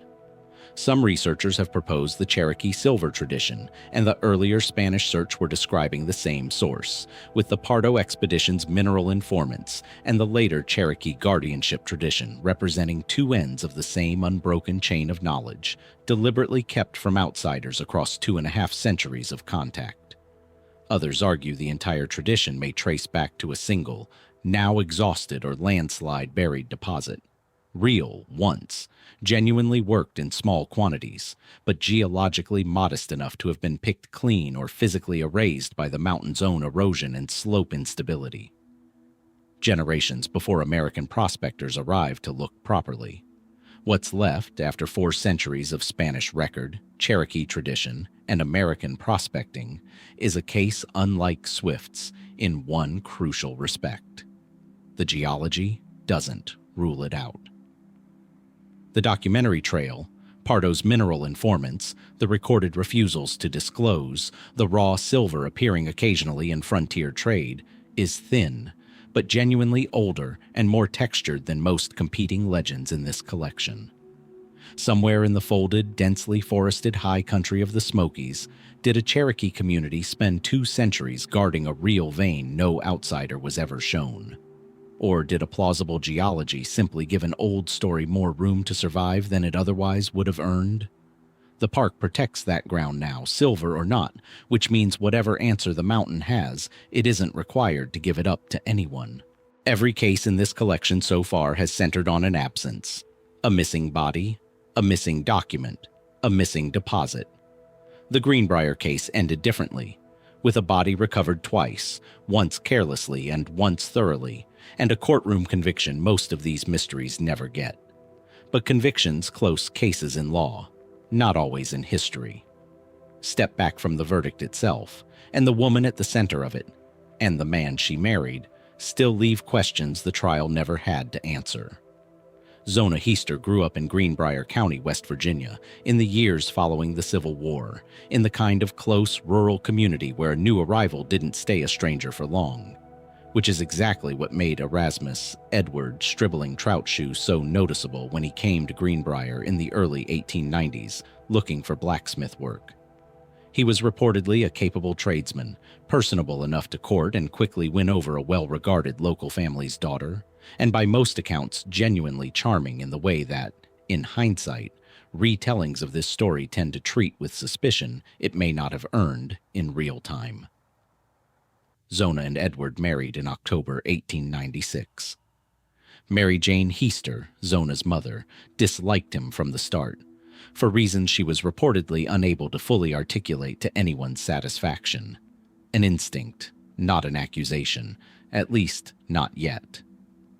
What Mary Jane Heaster did not know, and what would only surface after her daughter's death, was that Edward Shue arrived in Greenbrier already carrying a documented history the community had no way to check. He had been married twice before. His first marriage ended in divorce.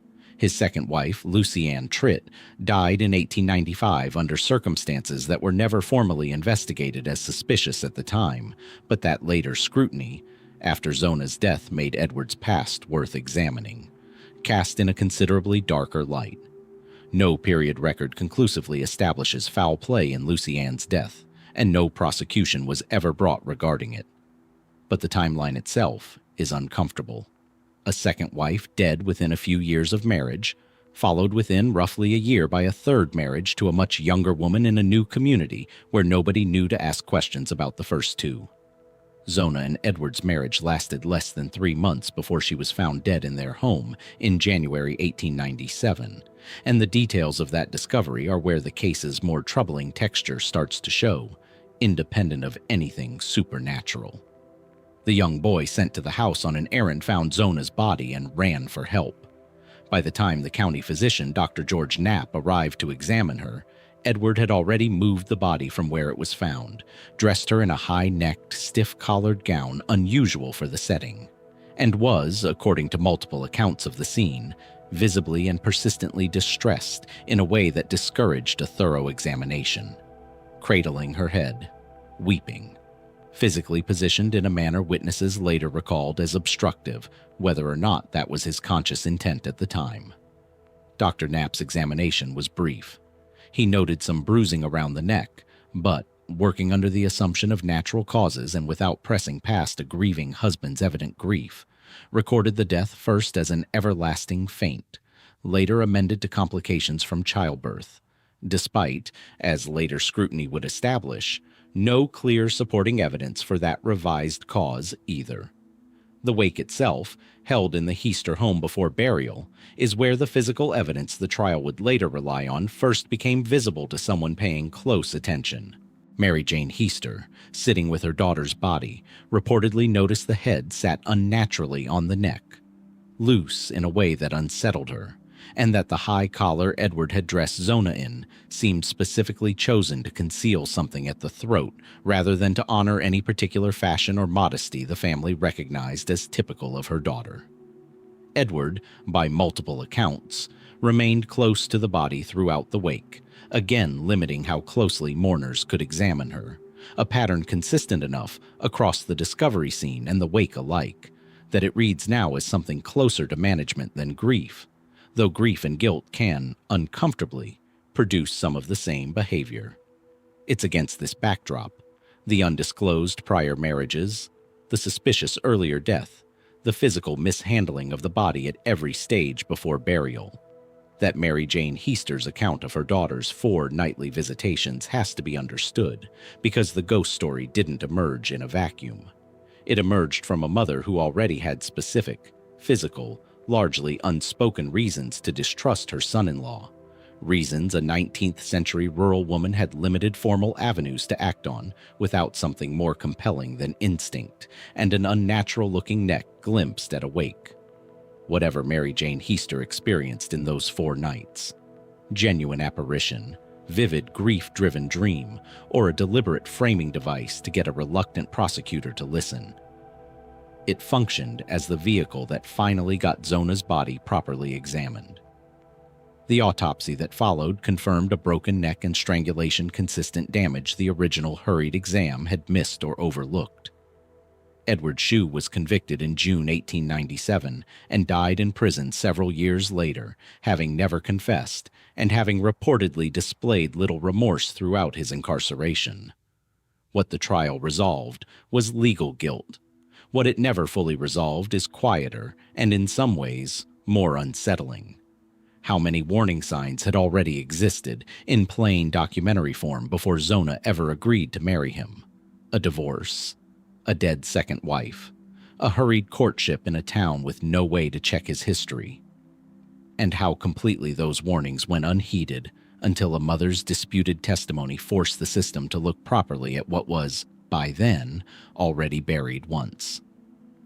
Was Lucy Ann Tritt's 1895 death an early, undetected version of the same crime, committed once already and never questioned because no one thought to ask?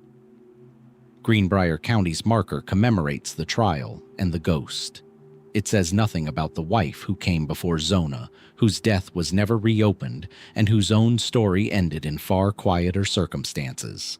No visitation reported, no exhumation ordered, no court record to set beside her name. One death, examined closely enough, can force a legal system to reopen its books. A single site in West Virginia raises a harder question. What happens when the deaths don't stop at one and span not years, but centuries? Lake Shawnee sits in Mercer County, West Virginia, a small artificial lake built in the 1920s atop ground that had already, by the time the water rose, accumulated a documented history of violent death stretching back over 200 years. And, according to archaeological evidence, considerably further than that. Today, the site is best known for the rusted skeletal remains of a small amusement park that operated briefly in the 1920s before shutting down, its Ferris wheel and swing sets left standing, half submerged and overgrown, a genuinely eerie tableau that draws visitors on aesthetics alone. But the amusement park is the least significant layer of what happened on this ground. The documented violence begins in 1783, when a settler family named Clay built a homestead on the site. According to regional historical accounts, a Shawnee raiding party attacked the homestead, killing most of the family, including several children, in an assault remembered locally with enough specificity, names, sequence of events, that historians treat it as substantially factual rather than pure legend, consistent with the broader, well-documented pattern of settler indigenous violence across the contested Ohio Valley borderlands in this exact period. One child, a young girl, was reportedly killed by an arrow while swinging from a tree, in a detail so specific and so consistently repeated across retellings that it has become the site's defining image, the kind of granular detail folklore doesn't usually preserve unless it's anchored to something real. What complicates the story and pushes it out of the category of ordinary frontier tragedy is the retaliation that followed and the ground itself. A relief party from a nearby settlement reportedly caught up with and killed the retreating Shawnee raiders shortly after, meaning the same small patch of ground absorbed violent deaths from both sides of the same conflict within a matter of days. Settlers and the Shawnee who killed them, buried, according to local tradition, in reasonably close proximity to one another. That alone would make Lake Shawnee an unusually concentrated site of documented 18th century violence. It is not, however, where the story actually starts. In 1976, archaeologists conducting a survey ahead of planned development at the site uncovered something that reframed the entire location's history. A Native American burial ground predating the 1783 massacre by centuries, containing at least 13 sets of remains, a striking number of which were identified as children and infants. Radiocarbon and stylistic analysis of associated artifacts suggested the burials dated to a period of indigenous occupation well before sustained European contact in the region, meaning the ground the Clay family unknowingly built their homestead on, and the ground the Shawnee later attacked them on, was already, independently, a documented site of unusual concentration in child and infant burial long before either group had any reason to know it. Archaeologists have proposed several plausible explanations for the burial pattern. A period of disease, a cemetery specifically associated with infant mortality during a particular era of hardship, or simply the accumulated burial ground of a long-occupied settlement where infant mortality, as it did throughout most of human history prior to modern medicine, claimed a large share of the dead. None of these explanations has been conclusively confirmed over the others, and the 1976 excavation, while professionally conducted and documented, was limited in scope and has not been substantially expanded since. That three-layered history, an ancient burial ground unusually concentrated in child deaths, an 18th century massacre with its own child casualties, and a retaliatory killing on the same ground within days, is already an unusual convergence before the 20th century adds its own layer. When the amusement park opened on the site in the 1920s, it reportedly operated for only a matter of years before closing, following what local accounts describe as a string of accidents and deaths among children on the property, including a child reportedly killed by a passing truck near the site's swing area, an eerie, if likely coincidental echo of the girl killed while swinging in 1783. Records of the amusement park's exact operational history and the precise nature of these later incidents are thinner than the 18th century record, relying more heavily on local oral tradition than the kind of surveyed archaeological or period documentary evidence available for the earlier layers. That's worth stating plainly. The 1783 massacre and the 1976 burial ground findings sit on considerably firmer historical footing than the specific claims about the amusement park's closure, which have accumulated the kind of embellishment that tends to attach itself to any abandoned structure with a genuinely dark history underneath it. The mainstream explanation for the site's reputation separates cleanly along these same lines. The 18th century violence is well-documented regional history, consistent with the broader, extensively studied pattern of the Ohio Valley borderlands during this period. Not exceptional so much as unusually concentrated onto one small, specific parcel of land. The ancient burial ground is a genuine, professionally excavated archaeological finding. Its concentration of child remains a real and documented anomaly, though one archaeologists attribute to plausible historical causes rather than anything beyond ordinary, if tragic, human demography. The amusement park's decline is the layer most vulnerable to folkloric inflation, the kind of story that tends to grow more specific and more sinister with each decade of retelling, independent of how thoroughly the underlying events were ever actually recorded. What makes Lake Shawnee difficult to file away as simple coincidence is precisely that layering. Not one dark event on a plot of land, but three, separated by centuries, each involving a disproportionate toll on children, each independently attested to some meaningful degree in the historical or archaeological record, converging on ground now covered by still, dark water and a rusted Ferris wheel nobody has operated in a century. Is it selection bias? A site whose genuinely violent 18th century history primed later observers to notice and amplify every subsequent misfortune that touched the same ground? Or is there something about this particular parcel, geological, historical, or otherwise, that has made it disproportionately, repeatedly lethal to the youngest people who've ever set foot on it? The lake keeps its own water level steady and gives no indication either way. The swing set still stands in it, half submerged, waiting for an explanation nobody excavating that ground has yet been able to fully provide. A site disproportionately lethal to children is one kind of unresolved pattern. Long before Lake Shawnee had a name, before any settler family built a homestead on that ground, Cherokee oral tradition was already telling a story about exactly that same vulnerability. A being said to hunt children specifically, deliberately, and by a method distinct enough that it has survived, largely unchanged, for centuries of retelling. Spearfinger, in Cherokee Utlunta, sometimes translated as the one who spears, belongs to a body of Cherokee oral tradition, documented most extensively by ethnographer James Mooney in his 1900 collection of myths, gathered directly from Cherokee informants in the same decades the Bell Witch case was still fresh in Tennessee memory, and Greenbrier's courtroom had only recently closed its books. Unlike many folkloric figures whose origins are murky or whose stories drift significantly between tellings, Spearfinger's core description is remarkably stable across the recorded accounts. An old woman, or an ogress capable of appearing as one, with skin reportedly as hard as stone, strong enough in some versions to withstand arrows and blades that would kill an ordinary person, and a single, long, sharpened finger, made of stone or bone depending on the account, used to stab and extract the liver of her victims, who she was then said to consume. What separates Spearfinger from a generic monster story is the specificity of her method and her target. She was said to disguise herself, frequently as a familiar elderly relative or community member, in order to approach children without alarming them, a detail that gives the story a colder, more calculated register than most creature-in-the-woods folklore, since the threat isn't a chance encounter with something feral, but a deliberate impersonation aimed specifically at exploiting a child's trust. Mooney's recorded version describes Spearfinger as capable of tunneling through solid rock and stone with ease, moving underground between locations, which places her origin story firmly in the southern Appalachian landscape itself.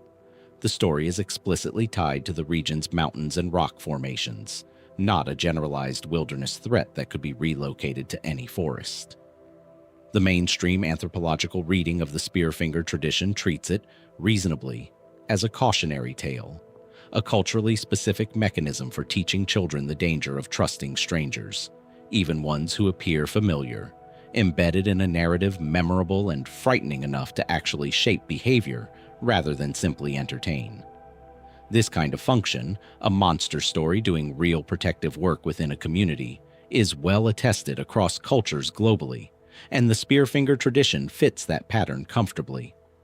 Under this reading, the story's persistence and consistency across generations of retelling isn't evidence of anything beyond the ordinary power of effective oral tradition. A story specific and frightening enough that it simply didn't need to change much to keep doing its job. That explanation accounts for the story's function. It accounts less comfortably for the specific geographic and physical details that accompany certain retellings, details that move Spearfinger from purely symbolic territory into something closer to the pattern this collection keeps circling back to. A legend anchored to real, identifiable physical terrain. Several Cherokee accounts associate Spearfinger with specific rock formations and cave systems in the Smokies and surrounding ranges, locations that were reportedly avoided or treated with particular caution by community members, independent of the story's moral lesson about strangers, the kind of practical, location-specific caution that typically accompanies traditions with more than a purely symbolic function. Similar to how certain sections of the Smokies still carry a reputation among search and rescue professionals as unusually difficult to search successfully, regardless of the reason. There's also a narrower, less discussed thread within the broader tradition. Reported sightings and encounters attributed to a Spearfinger consistent description that persisted well into the 19th century after sustained European contact. Recorded not as ancient myth being recounted secondhand, but as contemporary incidents by individuals, some Cherokee, some settler, describing an encounter with an old woman of unusual strength and unsettling physical presence near remote mountain locations, sometimes associated with unexplained child disappearances in the same period and region this collection has already spent considerable time in. These accounts are thinner and far less rigorously documented than the core Mooney recorded tradition, and serious ethnohistorians treat them with appropriate caution, separating a genuine 19th century contemporary report from a later reteller's decision to dress an old story in more immediate, more credible-sounding detail is difficult at this historical distance. And the honest answer is that this thinner layer of the tradition cannot currently be verified as anything more than folklore reasserting itself in a new generation's language. What makes Spearfinger worth returning to, in a collection already built around Dennis Martin's 30 missing feet, Trenny Gibson's silent trail, and Lake Shawnee's disproportionate toll on the youngest people who ever touched that ground, isn't that the story offers a supernatural explanation for any of those documented cases. It doesn't, and connecting them directly would overstate what the evidence actually supports. It's that the Cherokee, independently and centuries before any of those later incidents occurred, had already built an entire narrative tradition around the specific, unsettling premise that these mountains could produce something patient, disguised, and particularly interested in children, and that the safest response was avoidance, caution, and a healthy suspicion of anything in these hollows that looked more familiar than it should. Whether Spearfinger began as pure moral instruction, as a folk memory of something considerably stranger, or as some blend the centuries have long since made impossible to separate cleanly, the tradition has outlasted every explanation offered for it. The rock formations associated with her story are still there, still occasionally avoided by longtime residents who couldn't necessarily articulate why beyond, "That's just what you don't do." A cautionary tale doesn't usually need a specific cave. Spearfinger's does. What was the story actually protecting people from? And is it entirely coincidence that Appalachia's dead, across every century this collection has now covered, include such a disproportionate, unresolved number of the very young? Walk far enough into the backcountry of the Great Smoky Mountains today, well off the maintained trails, and the forest will occasionally interrupt itself. A chimney, still standing, alone in second-growth woods with no house attached to it anymore. A collapsed stone wall running in a straight line where nothing else in the landscape runs straight. A depression in the ground that used to be a root cellar, or a well, or a foundation, filled in by 80 years of leaf litter. No signage, no warning. Just the quiet, specific evidence that people lived here once, in numbers, and then didn't. Before the Great Smoky Mountains National Park existed, this land held one of the more densely settled mountain communities in Appalachia. Cataloochee, Cades Cove, Elkmont, and dozens of smaller hollows and coves across roughly 800 square miles, home by the early 20th century to several thousand residents living in established farming communities, some with roots reaching back to the late 18th century. These weren't isolated hermits scattered across the ridgelines. Cataloochee alone supported over 1,000 residents at its peak, with churches, schools, a post office, and generations of families. The Caldwells, the Woodies, the Palmers, whose names still appear on cemetery headstones scattered through the park today. This was, by any reasonable measure, a functioning, rooted civilization, not a temporary frontier outpost. What happened to it is, on its face, thoroughly documented and entirely mundane. The National Park Service, established through a combination of state and federal legislation in the 1920s and 1930s, acquired the land for the new national park through a mix of purchase and, where negotiation failed, eminent domain. And by the mid-1930s, the vast majority of the mountain's residents had been relocated out, their farms and homesteads either demolished, left to decay, or in a small number of cases preserved as historical structures for the park's own interpretive purposes. This is a matter of public record. Legislative acts, land deeds, resettlement payments, oral history projects conducted decades later with surviving former residents and their descendants. There's no mystery in the broad strokes of why these communities emptied. The mystery, such as it is, lives in the texture of how it happened and in what was left behind when it did. Removal was not uniform, and it was not universally voluntary in spirit, even where it was technically legal in process.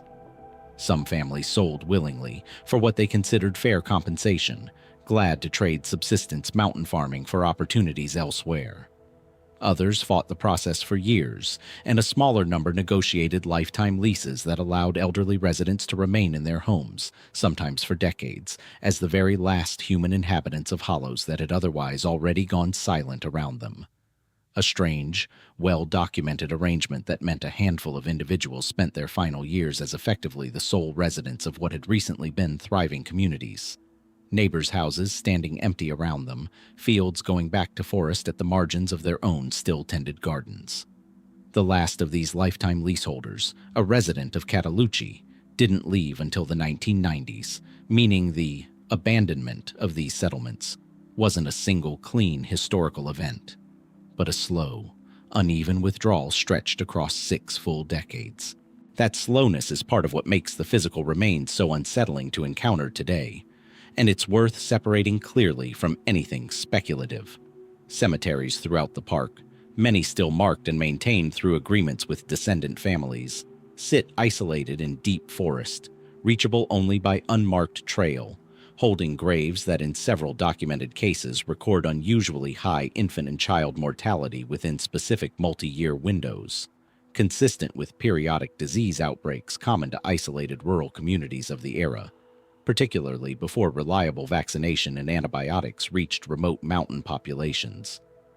This is grim, well-attested historical demography, not an anomaly requiring supernatural explanation. But it does mean that, once again, this particular stretch of Appalachian ground carries a documented, disproportionate weight of young death within its historical record. The same pattern this collection is now traced through Lake Shawnee and through Spearfinger's oral tradition, appearing here in the hard, dated, legible form of headstones rather than folklore or archaeological inference. Beyond the demographic record, the abandoned settlements have accumulated their own layer of more contested reports, the kind that tend to attach themselves to any large tract of depopulated land with visible ruins still standing in it. Hikers and backcountry rangers have periodically reported, across multiple decades and independent of each other, hearing sounds inconsistent with the settlement's now total absence of residents. Voices, indistinct, but apparently conversational, coming from the direction of standing chimneys or collapsed foundations with no living person anywhere near them. Occasionally, more specifically, the sound of a church bell in the vicinity of Catalucci's preserved chapel, a building that has had no functioning bell in use for the better part of a century.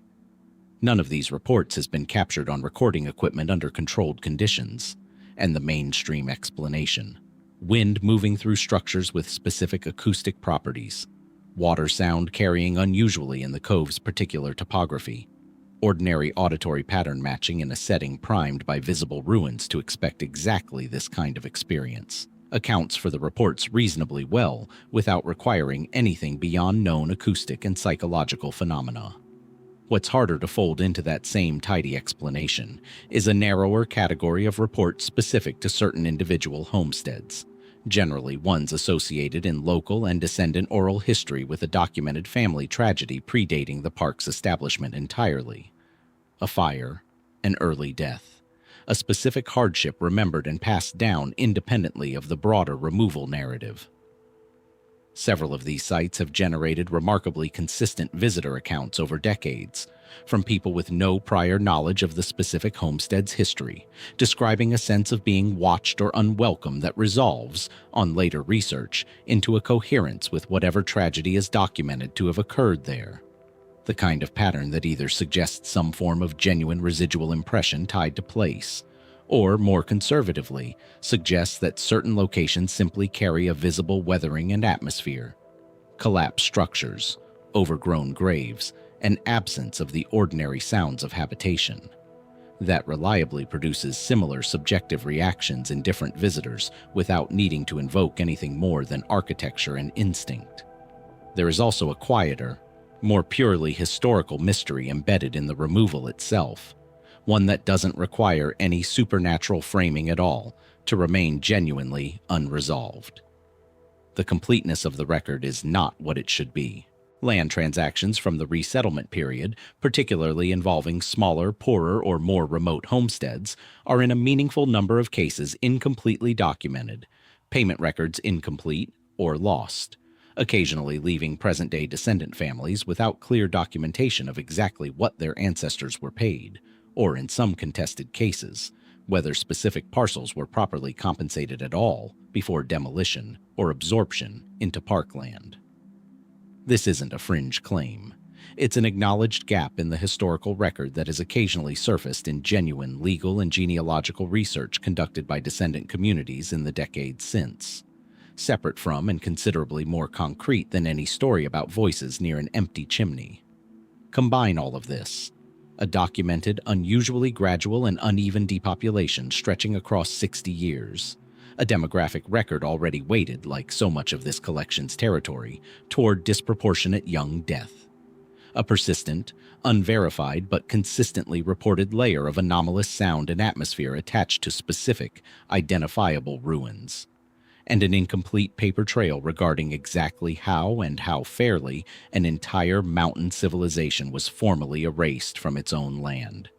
And the abandoned settlements of the Smokies resist the simple, comforting label, ghost towns, in more than one sense of that phrase. They are not empty because their story ended. They are empty because a different kind of authority decided methodically and with genuine legal justification that the story needed to end, and did so slowly enough that the last people who remembered how it used to sound were still standing in these hollows well into living memory. Stand at one of these unmarked cemeteries today, headstones tilting into ground never meant to hold this many young names in one place, and the silence itself becomes its own kind of question. Was every voice reported near these ruins simply wind-finding an old chimney's particular acoustics? Or does a place, emptied this specifically and this incompletely, hold on to something the paperwork never managed to fully account for either? The park protects these hollows now, quietly, the way it protects everything else this collection has already found within its boundaries. Whatever these mountains are keeping, they have never once been in a hurry to explain it. A sound with no visible source, reported by witnesses who have nothing to gain by reporting it, has followed this collection through empty chimneys, through Brown Mountain's overlooks, through the trees Dennis Martin disappeared into. Appalachia has at least one legend built specifically around a sound designed to be unmistakable and unmistakably wrong. A scream that witnesses across 2 centuries have consistently described as almost human and almost, but not quite, a woman's. The Wampus Cat is one of the most widely distributed cryptid traditions in the Appalachian and broader southern folklore corridor, with reported sightings and named variations stretching from East Tennessee through the Carolinas and into parts of the Ozarks, though its densest and oldest concentration of accounts sits squarely in the Appalachian counties of Tennessee and western North Carolina. Descriptions vary somewhat by region and era, but a consistent core survives across most tellings. A large, cat-like creature, generally described as roughly the size of a mountain lion or larger, moving on 2 legs rather than 4, with glowing eyes frequently described as yellow or amber, and, in a detail that shows up across a striking number of independent regional accounts, a scream distinct from any known regional wildlife, often compared to a woman's cry of distress or rage, loud enough to carry across considerable distance in the mountain terrain's particular acoustics. The most consistent origin narrative attached to the legend traces back to Cherokee oral tradition, predating significant European settlement in the region, which is itself a meaningful detail given how many Appalachian cryptid stories are comparatively recent American frontier inventions. In the most frequently recorded version, a Cherokee woman, motivated by curiosity or a desire to understand hunting rituals from which women were traditionally excluded, disguised herself in the skin of a mountain cat in order to secretly observe a sacred hunting or medicine ceremony reserved for men. Her deception was discovered, and as punishment, depending on the telling, imposed by tribal elders, or a medicine man, or a supernatural consequence of violating the ceremony's sanctity directly, she was transformed, permanently or semi-permanently, into a half-woman, half-cat being condemned to roam the mountains in that altered form. This origin story gives the Wampus Cat a texture distinct from most animal-based cryptid legends. It isn't simply an unclassified predator roaming unfamiliar terrain, but a punishment narrative, a transformed person rather than an undiscovered species, which changes what kind of story it actually is at its foundation. That distinction matters for how seriously different disciplines have engaged with the legend. Folklorists studying the Wampus Cat tradition have generally treated it as a genuinely rich and layered piece of regional oral history, valuable specifically because of what it reveals about gender roles, ritual boundaries, and cultural anxieties within the communities that sustained it, whether Cherokee in origin or reshaped by the Scots-Irish and English settler communities who adopted and adapted the story after contact. Several folklorists have noted that wampus itself may derive from catawampus, a term with its own separate and disputed etymology in Appalachian English, suggesting the legend as commonly told today may represent a blending of genuine Cherokee tradition with later settler folklore, layered together over generations in a way that's now difficult to fully separate. Another instance, familiar by now to anyone following this collection closely, of 2 distinct cultural traditions converging on the same mountain ground and becoming, over time, functionally inseparable. Where the Wampus Cat tradition moves beyond folklore analysis and into something closer to a live, ongoing mystery is in the persistence and consistency of reported physical encounters, spanning multiple centuries, and, notably, continuing into the present day at a rate unusual for a story this old. 19th century accounts describe livestock killed or disturbed under circumstances local farmers attributed to the creature. Attacks with a pattern inconsistent with known regional predators like bobcat or mountain lion, sometimes involving multiple animals killed in a single incident without the typical signs of a big cat's hunting behavior, or livestock found unharmed but in a state of apparent terror, refusing to settle for days afterward. 20th and 21st century reports have shifted somewhat in character, but not disappeared, with hunters, Hikers and rural residents across the same core Tennessee and North Carolina counties continuing to report the same core details independently: the bipedal or semi-bipedal movement, the glowing eyes, and above all, the scream, described with striking consistency across witnesses separated by decades, and in many documented cases, no knowledge of each other's accounts. The mainstream explanation offered by wildlife biologists is not unreasonable and likely accounts for a genuine share of the total reports.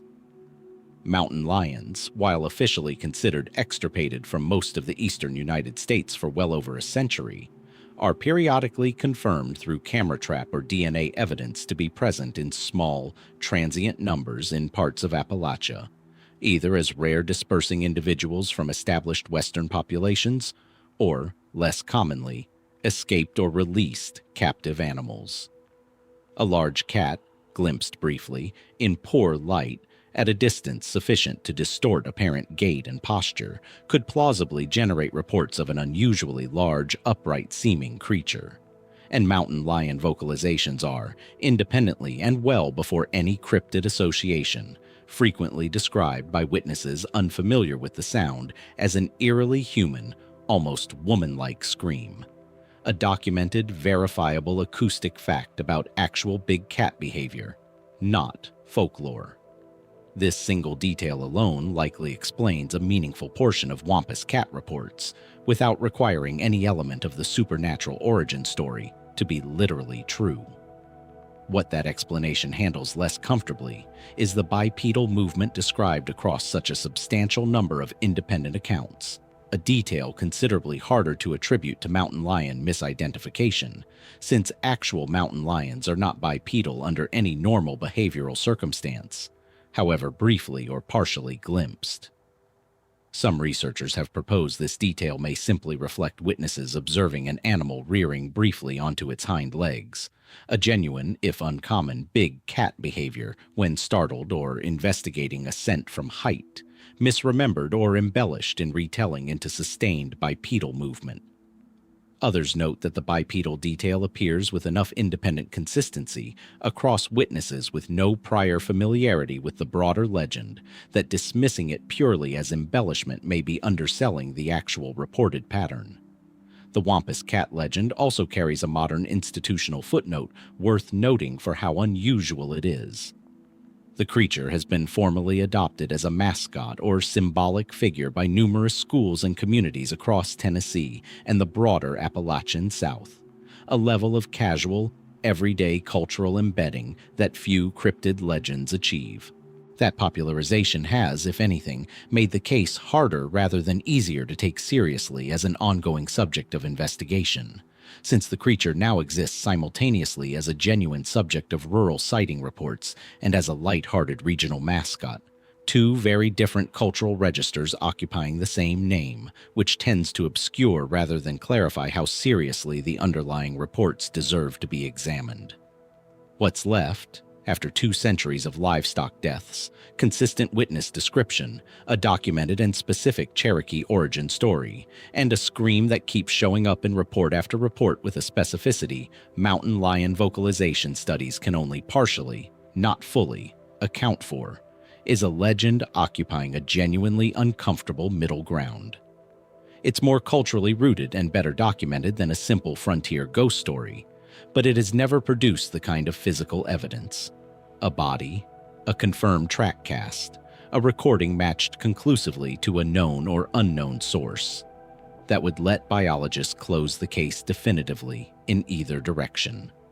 Somewhere between a misidentified mountain lion echoing back a genuine rare regional predator's return and a punished woman still moving through these ridgelines in a shape she never chose, the Wampus Cat's scream keeps arriving in the testimony of people with every reason to describe only what they actually heard. What exactly is still screaming in these mountains? And why, after 200 years, has no one ever managed to bring back more than the sound of it? By now, this collection has walked through enough graveyards to notice something the individual cases rarely say outright. Almost every mystery in these mountains eventually leads back to the ground itself, and to who is, and isn't, still accounted for in it. That pattern doesn't resolve with one final case. It simply gets more literal. Scattered across the ridgelines and hollows of the Appalachian Range are thousands of burial sites that exist in a strange administrative and historical limbo. Not lost in the dramatic sense of vanished without record, but lost in a quieter, more common way. Unmapped, unmarked, or marked with materials that haven't survived the centuries as well as stone. Fieldstone markers, uninscribed and indistinguishable from the surrounding landscape within a generation or two of placement, were the standard for the region's poorer rural families well into the 19th century, simply because carved headstones required money, transportation, and access to a stonecutter that many mountain communities didn't reliably have. The result is a landscape genuinely riddled with human burials that no living record can locate with confidence, not a handful of scattered anomalies, but by some regional cemetery surveys, potentially thousands of individual grave sites across the Appalachian corridor that exist only as slight depressions in the forest floor, or don't visibly exist at all anymore. This is, on its surface, an entirely explicable historical and archaeological problem, not a supernatural one, and most professional historians and cemetery preservationists treat it exactly that way. Rural mountain communities buried their dead close to home, on family land, often on a hillside chosen for practical reasons. Well-drained soil, proximity to the homestead, ground too steep or rocky for cultivation, rather than in a centralized, institutionally maintained cemetery of the kind more common in towns and cities. When families relocated, died out, or lost connection to the land across generations of inheritance, subdivision, and sale, the graves themselves frequently outlasted anyone's living memory of their exact location, especially once the original fieldstone markers weathered flat or were displaced by erosion, livestock, or simple time. Add the sweeping 20th century land acquisitions behind projects like the Great Smoky Mountains National Park and the various TVA reservoir developments across the region, processes that in some documented cases involved formal grave relocation efforts, and in others, by later admission, did not fully succeed in identifying and moving every burial before land was flooded or repurposed. And the scale of the problem becomes considerably easier to understand as a matter of historical bureaucracy rather than mystery. Where the story moves from administrative gap into something genuinely harder to explain is in the specific recurring reports attached to certain of these unmarked or disturbed sites, particularly ones connected to documented reservoir and dam projects. Construction crews and later utility workers operating in several TVA-affected areas have, across multiple independent decades, reported encountering unexpected human remains during unrelated excavation or maintenance work.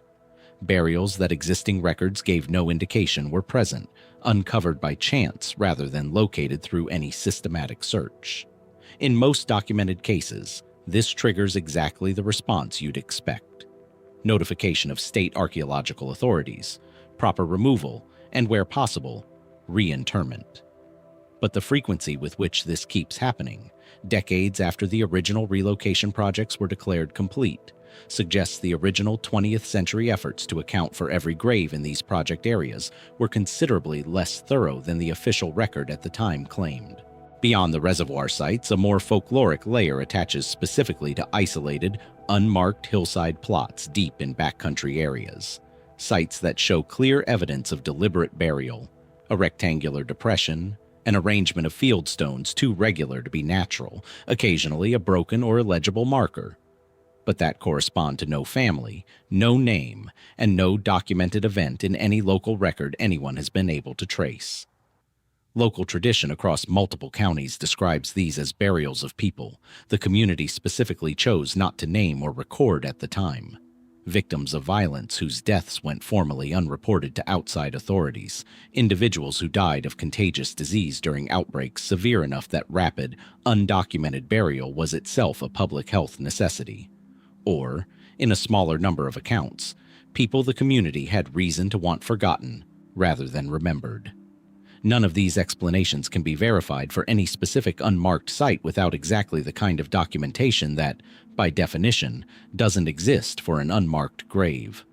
which means this category of burial is likely to remain permanently unresolved in a way the reservoir relocation gaps, at least in principle, are not. Hikers and hunters across the region have long reported an unusually consistent subjective experience at these isolated hillside plots specifically. A marked sense of unease or wrongness on approaching certain unmarked clearings, independent of any visible grave marker, that in a meaningful number of cases was only later explained when a landowner, descendant, or local historian confirmed the site's use as an old, forgotten burial ground.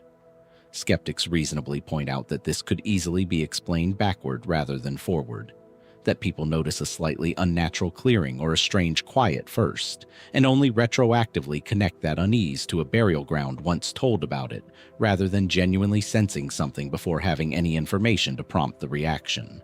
It's a fair objection, and probably explains a meaningful share of these accounts. It doesn't fully explain the cases where the unease was reported, independently and in writing, before the burial ground's history was known to the person reporting it. What's left is not one mystery but a landscape-wide condition.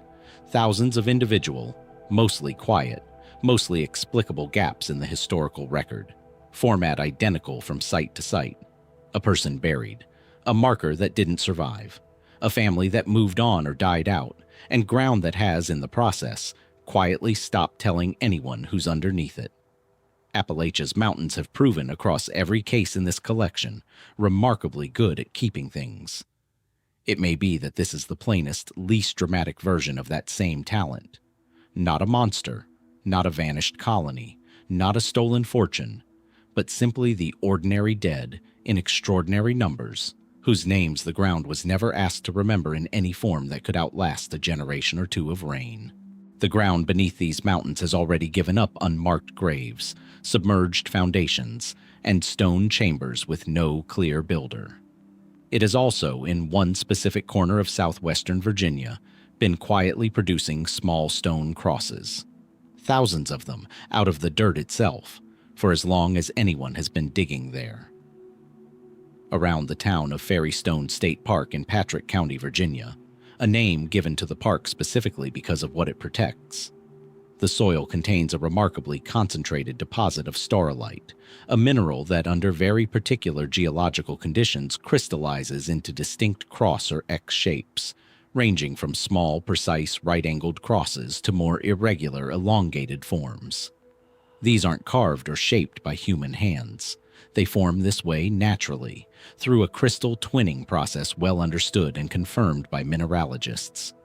Two staurolite crystals growing through each other at either a 90-degree or, less commonly, a 60-degree angle, producing what looks, to the naked eye, unmistakably like a small stone crucifix, sometimes only a few centimeters across, sometimes larger and more elaborate. The scientific explanation for how these crosses form is not in dispute and has never seriously been challenged by mineralogists. Staurolite twinning of this kind is documented at a handful of other sites worldwide, though rarely at the concentration and consistency found in this particular pocket of the Blue Ridge. What has never been fully settled, and what keeps this site in genuinely contested territory rather than simply resolved geology, is a much harder question sitting directly underneath the easy one. Why here? And why in numbers dense enough to have supported over a century of active, organized collection without the supply meaningfully depleting? The cultural weight the crosses carry considerably predates any scientific explanation for them. Cherokee and other regional indigenous traditions in the area are recorded as attributing the stone's origin to grief rather than geology. A story recorded by 19th century collectors from indigenous informants in a pattern by now familiar throughout this collection, describing the crosses as crystallized tears, wept by fairies or nature spirits upon receiving news of a great sorrow, most commonly associated in the retellings with news of a distant death or tragedy, sometimes specifically linked in later versions to the crucifixion, a detail that likely reflects post-contact blending between indigenous tradition and Christian frame, rather than a purely pre-contact origin. As with the Wampus Cat and Spearfinger traditions already covered in this collection, Separating the original indigenous story cleanly from later settler embellishment is difficult at this historical distance. An honest treatment of the legend has to acknowledge that layering rather than presenting either strand as the single authentic version. What moves the fairy crosses from a purely folkloric curiosity into something with a more documented, almost institutional strangeness is the sheer scale and persistence of collection and belief surrounding them, sustained well into the modern era by people with no obvious motive for exaggeration. The crosses became, by the early 20th century, a genuinely significant regional phenomenon. Sold, worn, and given as protective charms by residents and visitors alike, believed by a meaningful number of people across multiple generations to carry the power to ward off illness, bad luck, or malevolent influence. A belief robust enough that soldiers from the region reportedly carried them specifically for protection during both World Wars, a detail confirmed through family oral history and period correspondence rather than later invention. That's an unusual level of sustained, serious cultural investment in what is, mineralogically, an unremarkable crystal formation, the kind of durable, widespread folk practice that doesn't typically attach itself to something people don't feel is genuinely, if unexplainably, significant. The site's connection to one of American history's more consequential figures adds another documented, non-speculative layer. Confederate General Stonewall Jackson reportedly grew up in the region and is said, according to local historical tradition, to have carried a fairy cross with him as a personal talisman, a detail repeated frequently enough in regional historical accounts to be treated as more than pure invention, though as with much oral tradition-adjacent history from this era, it's difficult to verify with the kind of hard documentary proof that would satisfy a strict historian. What can be verified is that the cross's reputation was already well-established regional lore by Jackson's own lifetime in the 19th century, meaning whatever cultural significance they carry predates any single individual's association with them. Where the case brushes against something genuinely harder to dismiss is in a narrower, more specific claim made by longtime collectors and several geologists who've studied the site directly: that the highest concentration and finest, most symmetrical examples of the crosses have consistently been found clustered around a small number of specific locations within the broader deposit area. Locations that, according to some collectors, correspond suggestively with sites independently identified in local tradition as significant or sacred ground prior to any scientific survey of the mineral deposit itself.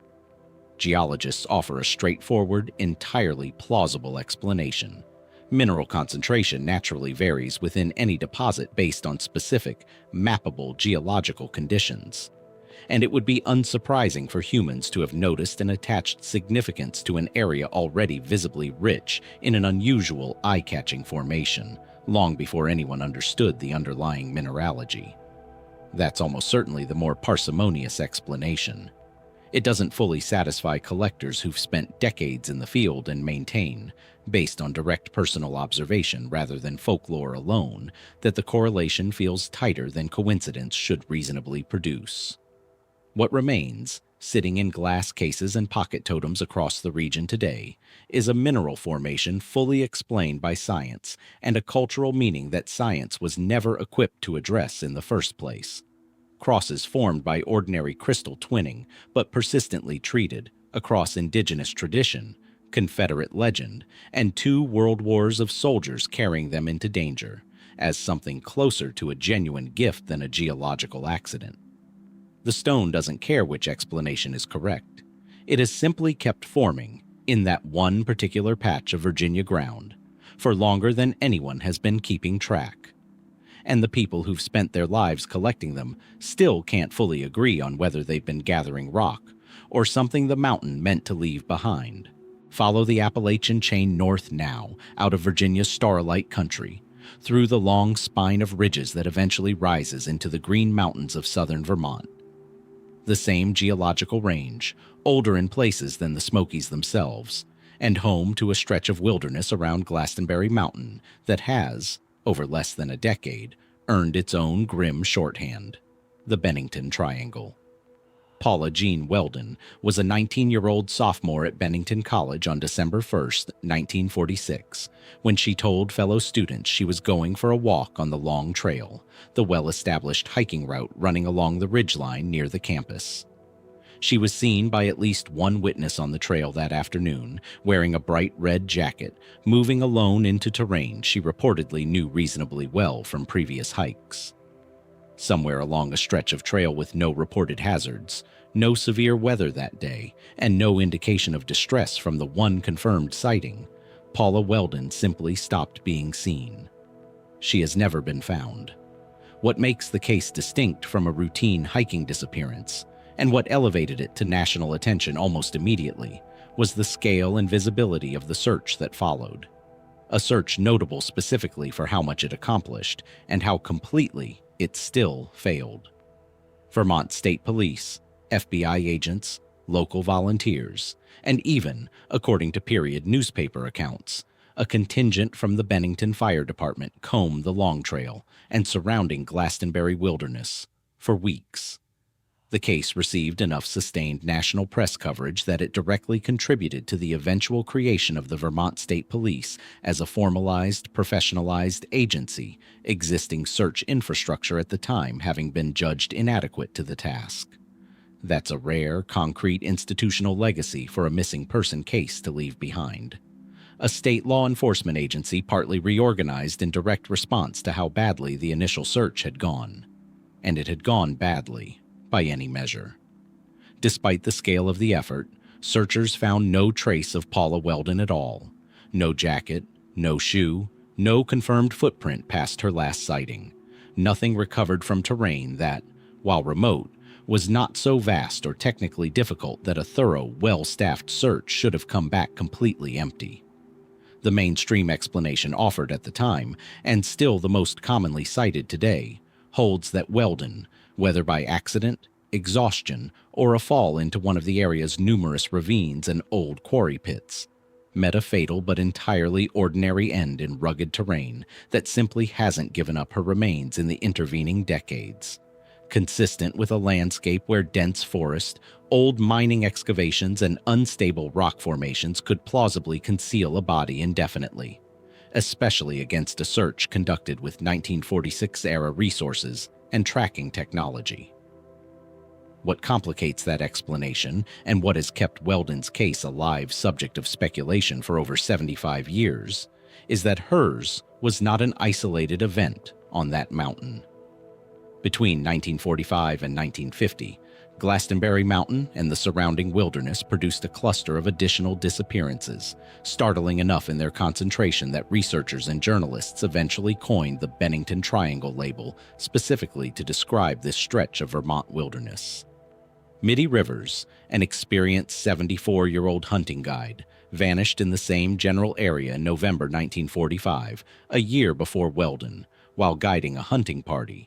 A man whose familiarity with the terrain made his disappearance particularly difficult for searchers to explain through simple disorientation.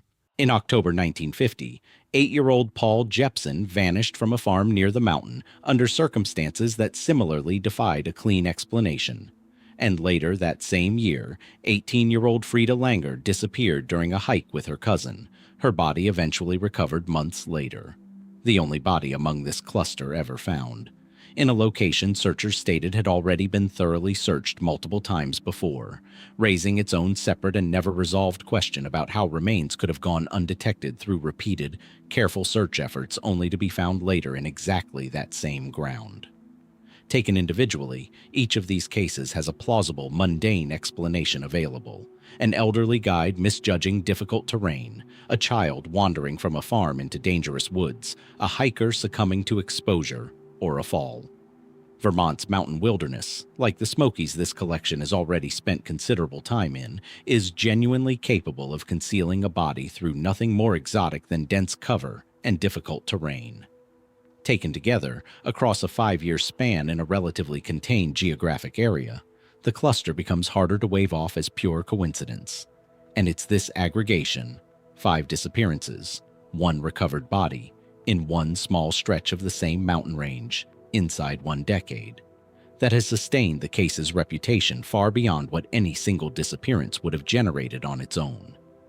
The more speculative theories that have grown up around the Bennington Triangle run the familiar Appalachian spectrum. A serial predator operating undetected across the cluster's time frame, exploiting the area's remoteness and the period's limited forensic capabilities. Localized geological or magnetic anomalies proposed without rigorous scientific support to disorient hikers in ways that would explain the total absence of remains. And, at the furthest edge, folklore tying the area to older regional traditions of unexplained danger in these specific woods, predating any of the 1940s cases by generations. No unifying explanation has ever been confirmed, and Paula Welden's file remains formally open, 75 years on, in a state whose own police force exists partly because of what happened to her. She stepped onto a well-known trail in broad daylight, in a bright red jacket a search party of hundreds should have been able to spot. What that search never found, on that mountain or any of the others in this collection, is starting to look less like isolated bad luck and more like a standing feature of these ranges themselves. And Glastonbury, unlike most, never even bothered to limit itself to taking one person at a time.